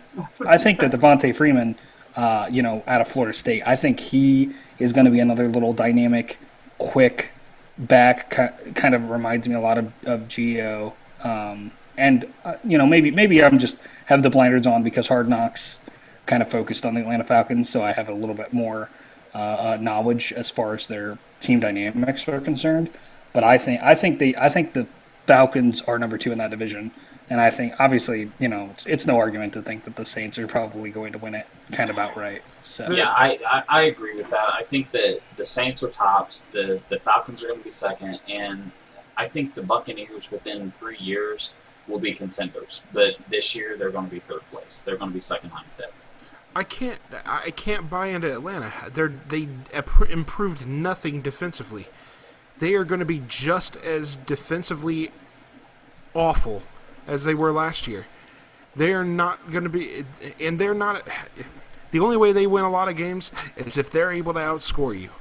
Well, and in a division where New Orleans' defense has been progressively getting better, in a division where Carolina is one of the top defenses in the league, in a division where Tampa Bay is one of the top defenses in the league, you're trying to tell me that Atlanta is going to be able to run enough roughshod over all those great defenses to finish in second place? You bring up a good point because the NFC South, I think, has the toughest defenses out of any other division, except for maybe the AFC, whatever. The NFC West. I don't even think that. Oh, I mean the Niners and the Hawks are pretty good. The Cardinals are also an extremely good defense. I think they're going to be really good this year. I think they are contenders for a wild card position. I think that Tampa Bay is a team that's on the verge, but I don't think they're ready to be there yet. Yeah, I mean I don't disagree with Mike. I think that Tampa Bay will be a lot better. I think Lovie Smith will probably have a significant, impact on the team and make them a better team. I do think that Atlanta Hawks offense is talented enough to Or the outscore. What did I say? You said the Hawks. The Atlanta Hawks. Yeah. The Atlanta You're like- Hawks. You're like, We're not Spud, talking NBA, sir. Yeah. Spud Webb is going to kick everybody's ass. Dominic Wilkins is coming back. Human highlight reel. But the Atlanta Seahawks will definitely go out there and perform well. The Atlanta Falcons, I think that they're Can you tell us 2:00 in the morning? Yeah, for sure. I think their offense has the ability to outscore and outperform the defenses, and those other teams I don't think have talented enough offenses. Like I said, well, their defenses are strong. Their offenses are not enough to overcome the amount of offense that Atlanta can put up against those defenses. Right, and I think that's the key. I think Atlanta's offense is strong enough to at least be a contender with those defenses, but I don't think anybody else's offense can do anything except for New Orleans. Okay. I mean, that's just my opinion. I'm not trying to take anything away from how talented Atlanta's offense is because I love Julio Jones, and I absolutely love Roddy White, but he's I don't know. Well, I they got Hester. I think that their special teams are I'm going not to be scared beefed of up. fucking Hester. You should be I'm scared not of Hester. scared. Like everybody I'm should not be fucking scared of Hester. I'm not scared of that. We'll see how the season bears out, but I think that they're poised to be really good this year. So Okay. All right. Should be fun. So yeah, I guess that just leaves me with the NFC West. I'm clearly taking the Seahawks, best team in the league without a doubt. I'm actually, because of all the issues that San Francisco has off the field right now, I'm actually going to take the surprise pick, and I'm taking Arizona to finish second in the division. They made a big step forward in the latter half of the season last season. I think Arizona probably finishes with a 10-6 record, which would, like I said, be enough to bag second place in the division. I think San Francisco, unfortunately, takes a step back because of all the problems they've got off field and because of injuries. I'm going for the biggest shocker and saying that the Rams win that division. Really? No, I'm not. I was gonna say. That's not true at all. Okay, sometimes I don't, keep up on all this stuff. But doesn't Carson Palmer play for the Cardinals now, or is he? Oh yeah, yeah, he does. He does. Anybody that little bitch plays for is not going to win. I mean, I have my personal problems with Carson Palmer. Clearly, you're on a decent team with Cincinnati, and then you act like you're Tom Brady. I mean, you don't do. You're a decent quarterback, probably one of the top fourth in the quarterbacks in the NFL, but you haven't done shit. You don't make demands, and then. He's on his second team since he left the Bengals. He could have gone someplace, I think, with the Bengals if they would have built a team around him.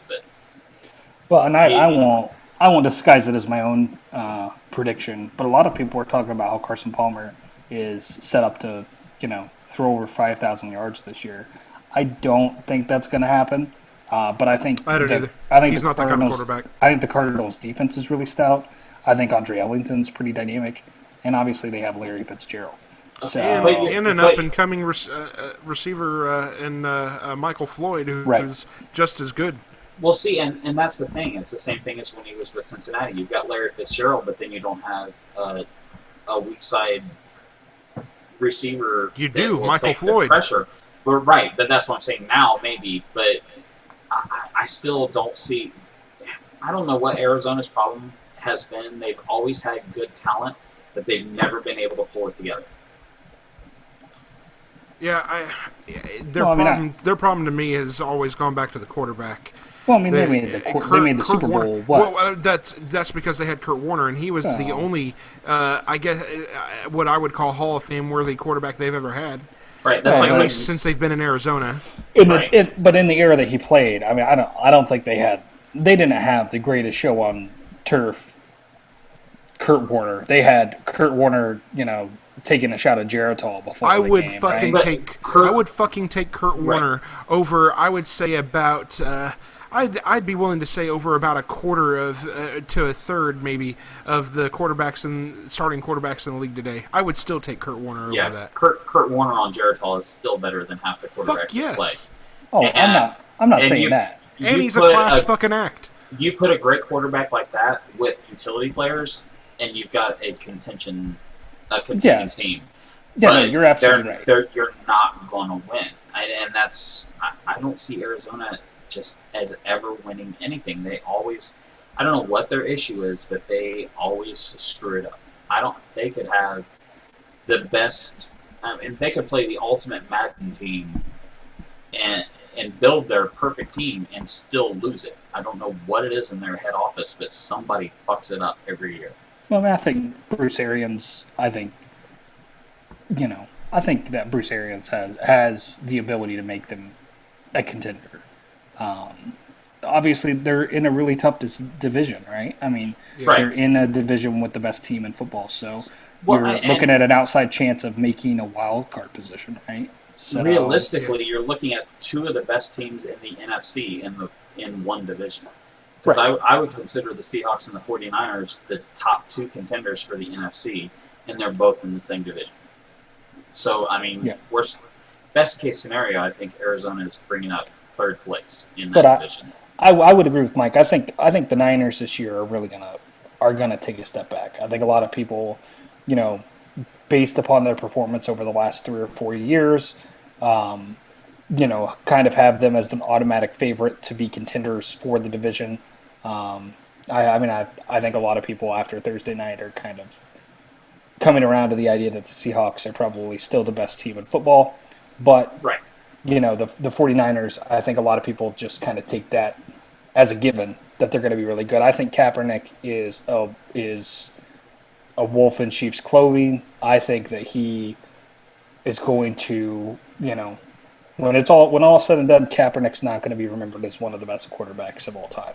Well, I think he's mediocre at best, and I think this year he'll begin to show, that you'll start to see those cracks in the facade that was this awesome quarterback that can run and throw the ball. But at the same time, I think as long as he plays for the 49ers are always going to have my vote as being one of the top teams, just because in sports, to me, it's about an overall feeling, and I love the fact that he was a foster child. He was adopted. He was, and that speaks to me because of the experiences that I've had as a foster parent. I don't care how bad the 49ers are going to be. I'm going to root for him. And it's, I don't know, it's kind of a weird thing with sports like that because you get that personal feeling with some players, and then you can't put that aside no matter how bad the team is. As has shown itself on this podcast, right? I mean, my conviction over LeBron James being a good player obviously has a lot to do with this weird emotional connection that I feel to him as an individual. So I think you're absolutely right. I think a lot of times, I think a lot of people look at the NFL and they're like, "Oh, that's a bunch of meatheads," right? But it's kind of a soap opera for dudes, right? I mean, there's a lot of drama that the sport has to bear out, and I always find myself. I got to say, 2 years ago when Tim Tebow, not a very good quarterback, I would never argue that he wasn't, but that run that they went on, the Broncos went on at the last half of that season, made it to the playoffs, won the playoff game. I was more wrapped up in that than I have been in almost any television series that I've watched over the last 3 or 4 years. It's all about PR. I wanted him to succeed no matter how average I thought he was. I wanted him to succeed. I think a lot of people wanted him to succeed. Unfortunately for Tim, his great drawback was the fact that he's just not a quarterback. He's just not. He's a fullback. He's a running back at best. And he needed to be a tight end or something like that. I mean, he could have moved to another position and been, an okay player. He just was not a good quarterback. So that's really all that there is to it. But like you said, I mean, I think there are certain aspects or character, characters aspects that draw you to certain players, and I think Colin Kaepernick, you know, for you, he has something about his character that you like and that you can root for, and I think that's absolutely something that bears itself out every single day. You talk to fans, they for one reason or another, you like a player, you don't, right? Right. But I mean, I do think this year will be the beginning of the end when it comes to this idea. I mean, it bears saying that obviously the 49ers didn't really believe in his longevity either, because the way that they restructured his contract is not really, it's not front loaded, it's kind of a pay by year contract, right? So if he starts to digress, they can kind of cut their losses. So right, but at the same time, I'd rather root for somebody that has pulled themselves up and has overcome adversity versus a whiny little bitch who thinks he's a Super Bowl Hall of Fame quarterback that hasn't really proven himself with any team that he's been with. Oh, right. I mean, like I said, I definitely think I am definitely more in that camp of rooting for someone who conducts themselves in a way that I see, that I think is a good sportsman. Like if you shake the hand of the team that you lost to, if you ingratiate yourself just a little bit, just humble yourself just a little bit, that goes a long way to Right. Making me like you a little bit more. So, and that's why I hate Phillip Rivers. That's why I hate Jay Cutler. That's why I hate Tom Brady. They are the worst losers in the game. They lose and they throw a fit and they yell at their teammates, and there's no reason for it. So Right. All right. So with that said, then I think so my AFC winner would definitely have to be the Broncos. I don't think there's anybody else in the AFC that comes even close to being at Denver's talent level. I mean, I do think Cincinnati's up and coming, but I'm not a believer in Andy Dalton. He has to learn to win a playoff game before I'll be a believer that they're a legit contender to beat Denver. Yeah, I mean, since Cincinnati's my home team, and I can't even root for them against Denver just because of the poise and what I've seen from Peyton Manning in the past. Yeah, I mean, it's the only X factor to all this is if Peyton Manning gets hurt, because I don't think Denver has enough talent to be able Right. to be as successful with him getting hurt. Now, some of the other teams could bounce back from an injury like that in a more substantial way, but like you said, Peyton Manning props up pretty mediocre teams, and I think that the Broncos last year, while they were a good team, they were not, the second best team in the NFL. They just had the best quarterback in the NFL on their team that, kind of propped them up to that level. Now they've made moves to make themselves a better team, especially defensively over in the offseason, and that's the reason why I think that they probably are able to get it done this year. So Yeah, so I've got Seattle obviously coming out of the NFC, and I think Seattle actually wins in repeat fashion. I love Peyton Manning. I respect the hell out of Peyton Manning for everything that he did for the city of Indianapolis and for the Colts. But I think much like Bill Belichick's defenses of old, I think Seattle's got his number. And I think Seattle will continue to pound on. Do you know what that number is, Mike? It's hold the shit out of the receivers. I mean, that's what Bill Belichick coached them to do. If the league is going to let them play that way, then that's the way it's going to be. I completely agree. I'm not. The fact is, Seattle was good. They probably could beat him if they didn't employ those tactics. But, they're on record as saying that they want to progress the game to a more physical, a more contact-heavy secondary. And that's absolutely the case. You saw the reaction to it this preseason when they started wanting to call a whole bunch of illegal contacts. How many illegal contacts got called on Monday night? On Thursday night? I didn't see hardly any. One. Yeah. And it was on the Packers, not on the Seahawks, right? Right. I mean, I'm not some kind of conspiracy theorist that says that the NFL wants the Seahawks to win or anything like that, but I think you're right. The fact is, Peyton Manning is a very, very timing-based quarterback. His relationship to where he throws the ball has a lot to do with letting receivers get free releases, and the Seahawks know that, and the Seahawks won't allow it. So I think you're absolutely right. I think that last year you saw it. You saw the Seahawks know how to beat Peyton Manning, and they did.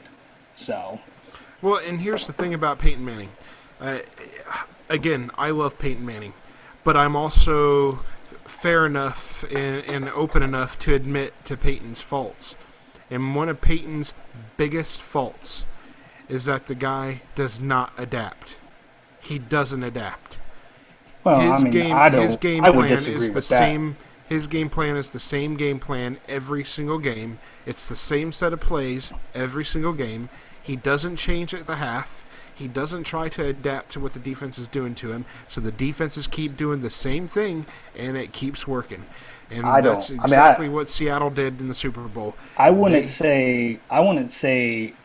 You know, I don't want to seem like I'm being super argumentative, but I think that that's 100% wrong. I think Peyton Manning is one of the most adaptable quarterbacks in the NFL. Where Peyton has adapted.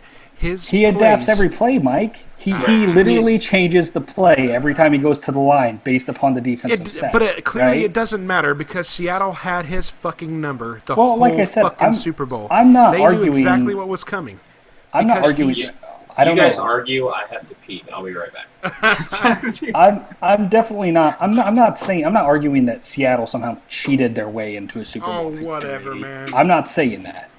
What I'm saying is that to argue that Peyton Manning is not an adaptable quarterback, I think is not correct. I think he adapts every play. Now, you can argue maybe that the game plan itself doesn't necessarily fluctuate in massive ways, but every time he steps up to the line, based upon what the defense has given him, he can adapt to that and change the play, manipulate whatever it is that they want to do. Right, but what I'm saying is he changes the play to one of his money plays. Well, the problem that's is already been agreed on, and Seattle knows. Well, the problem is that a lot of times, especially last year, they got up on players and they could dictate to the defense what they wanted the defense to do, and Seattle dictated to him what they wanted him to do, and they were unable to cope. You know, they just were. So I'm not arguing with you about the fact that Seattle was the better team. They were the better team. They played better. They steamrolled the Broncos in the Super Bowl. It was one of the most unenjoyable games I've ever watched. It was just a butt kicking, right? It wasn't, while I'm a fan of the Seahawks and it was nice to see them, realize, their dreams and achieve the goals that they had set out for themselves and play really well in, the biggest stage. It was not a fun game to watch because there was just nothing that the Broncos could do to counter the physical nature of the Seahawks defense. Yeah, I mean, this has just kind of been my problem with Peyton his whole career. The defenses that know the money plays, the 6 or 7 different plays that Manning runs game in and game out, those defenses that know them and understand them are the defenses that give him the most consistent fits year in and year out. Pittsburgh for a while had his number. New England had his number. Kansas City's defense had his number there for a while. But you're also naming the top 3 defenses in the entire NFL. They have everybody's number. But that's what I'm saying though. The defenses that know him, that know those 5 or 6 money plays that he runs game in and game out, he's never going to beat them running those same 5 to 6 plays over and over again. Well, I mean, I don't know enough about the offensive playbook. I would venture a guess to say that there's probably not 5 or 6 plays that Peyton Manning, goes to every single time. I'm sure that there's probably a number of plays. There probably is a set amount of plays that he's super comfortable with, that he knows situationally work and probably goes to the well more than other plays playbook.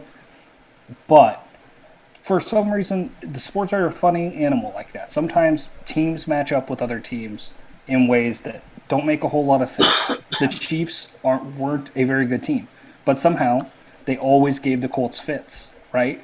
And you can say that was the defensive coordinator or the fact that the personnel just didn't match up, and it just matched up in Kansas City's favor. I don't entirely know, but I mean, like I said, I would say that there's probably a lot more to the fact that we were unsuccessful against those teams.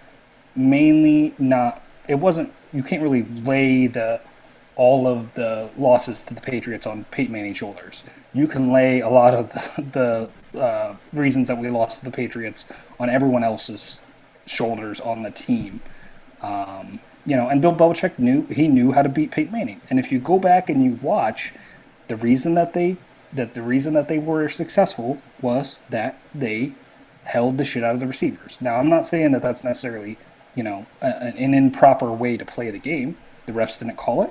It's not. I'm not saying that it's cheating. I don't want to be this person that everybody's like, well, he likes the Colts, so he's saying that the Patriots cheated. No, the Patriots were really good when they beat the Colts, but it's because they knew if you affect the timing between Peyton Manning and his receivers, he's not a reactionary quarterback. He knows before he walks up to the line, he's very strategic minded. He knows this is the way the defense is. This should be the opening. This is when I'm throwing the ball. And if you affect that timing, you can really wreak havoc with the way that they execute their offense. Right. The count of 4, he's throwing here, but if you make the receiver wait till 5 to be in that position, then he screws up. Yeah. So I mean, and that's what I'm trying to say about Seattle here. That's all I'm trying to say, is that I don't think he is going to be able to beat Seattle's defense. Right. It's just another one of those situations where Seattle's defense is much more physical than any of the other defenses he plays all year long. And unless he makes the decision to change the game plan against Seattle and move away from and do less of those timing-based plays and be more adaptive to what Seattle is showing him, he's not going to beat Seattle. No, I don't think anybody's. I mean, I know some people will beat Seattle throughout the year, but in the Super Bowl, I don't see anybody beating Seattle. I Agreed. Don't see an AFC team that is strong enough to be able to, Totally it may be agree. a good game, but I do not see a team good enough to beat Seattle this year. I think it'll be another Seattle Super Bowl. Agreed. Right now, and unless something catastrophic happens to the Seattle Seahawks, they're hands down running away with it. I mean, I have to root for them because, they kind of use Fish as an unofficial soundtrack. That Mark Hamill fronted band that people talked about on the second podcast. But yeah, I mean, truthfully, I never gave a second thought about Seattle, and then that whole Fish Wilson connection thing came out. The 15-minute ESPN documentary, and that's when I started paying attention to him. And I will, as long as they're not playing the Bengals, I'll root for them just because they use the Fish song as an unofficial anthem. But then again, any team that Peyton Manning is on, as long as he's not playing the Bengals, I also root for Peyton Manning because I think he's one of the best quarterbacks in this last century. I mean, he is amazing.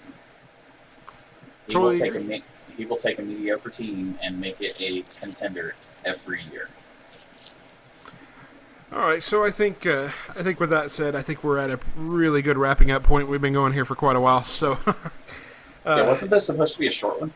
Yeah, it was. It turned into over 3 hours, which trust me, this thing is going to go through some serious post edit. So. We may have to have a part 1 and part 2. Anybody got anything else? I just want to quickly say that there's this whole entire controversy that's going on in the gaming sphere right now. Hashtag Gamergate. There's a whole bunch of. It's been a really rough week If you follow a lot of games journalists, they've been personally attacked. There's been, personal information leaked on the internet. And I say all that to say that the mantra that I try to live my life by is don't be an asshole. That's real. If you ever encounter a situation, yeah, exactly.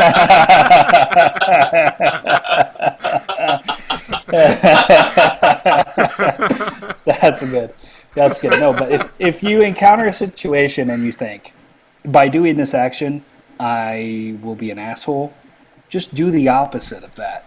And, like I said, I don't know how many people are listening to this podcast. It's probably not a great number of people. We don't have a giant listenership at this point. But if anybody is out there listening, just think about the stuff that you do and the impact that it has on other people's lives just for 5 seconds longer and try to make the world a little bit better place. It might sound super preachy, and it probably is coming out of this, sleep deprived, dementia that I'm suffering at this moment. But just don't be an asshole. Just don't be an asshole. Please. Just don't be a troll. Don't be an asshole. Try to live your life, in a way that's, that, like I said, make the world a better place. It sounds really cheesy and trite, but what else? What else can you do? I mean, just don't be an asshole. Don't be an asshole. I will piggyback on what you're saying here by adding this. I have said this before. I think that the internet has given voice to people that should not have a voice. There are those that intentionally go out there and do their best to disparage people, to try to make people feel low.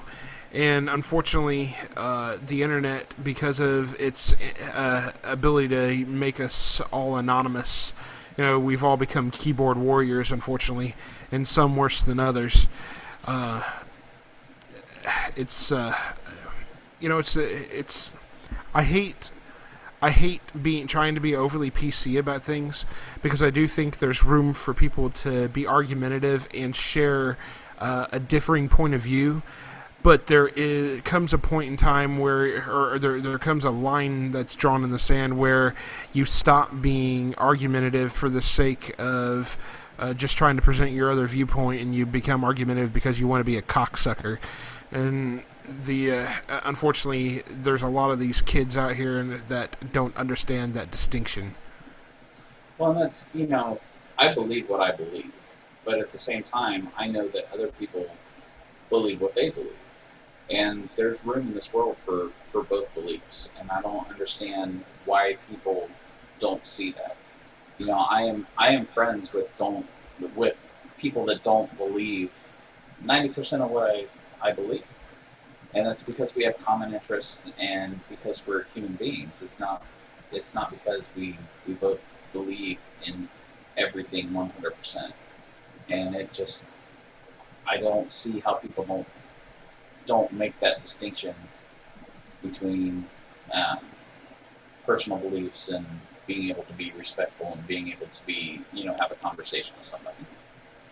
And my grandma had a saying. She used to say, "Your rights end where my nose begins." And I used to think it was kind of silly, but looking back on it, there's a lot of truth to that statement. So. But I'm 3/4 of the way through Captain Morgan, so I could be just talking out my ass at this point.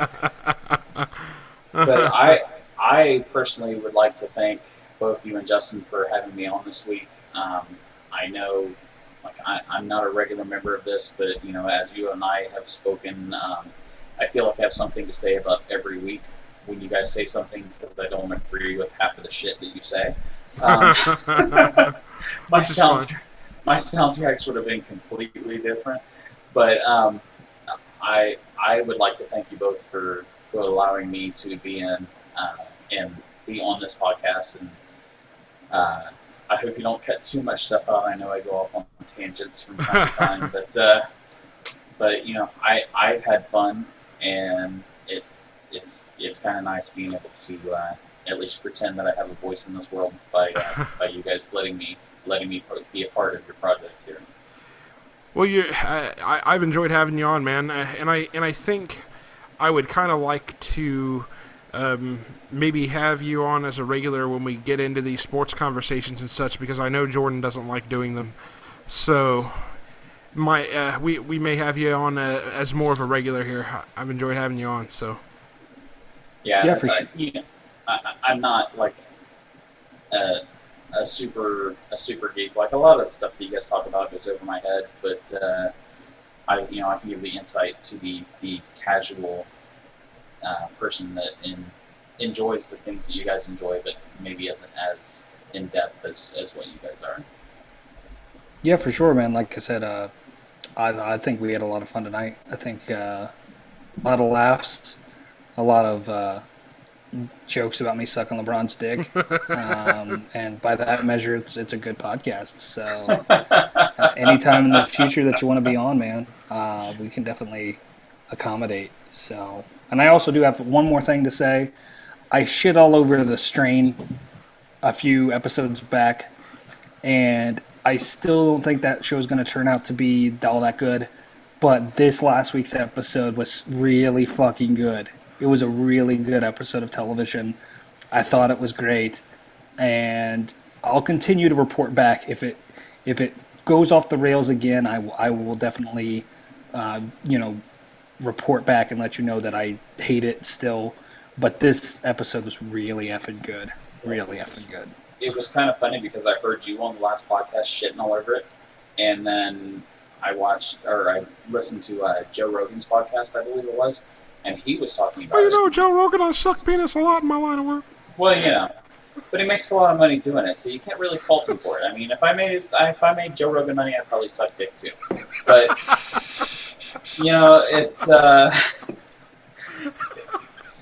he talked about that exact same show, The Strain, and how it was, I think it was him, it may have been the guy that is his producer, sound engineer, whatever, his brother-in-law, but they talked about how it was starting to make the turn, and they hoped that it would continue on that. So I thought it was kind of strange that like this nationally big podcast, and then your Geeked podcast had that in common. That was kind of funny to me.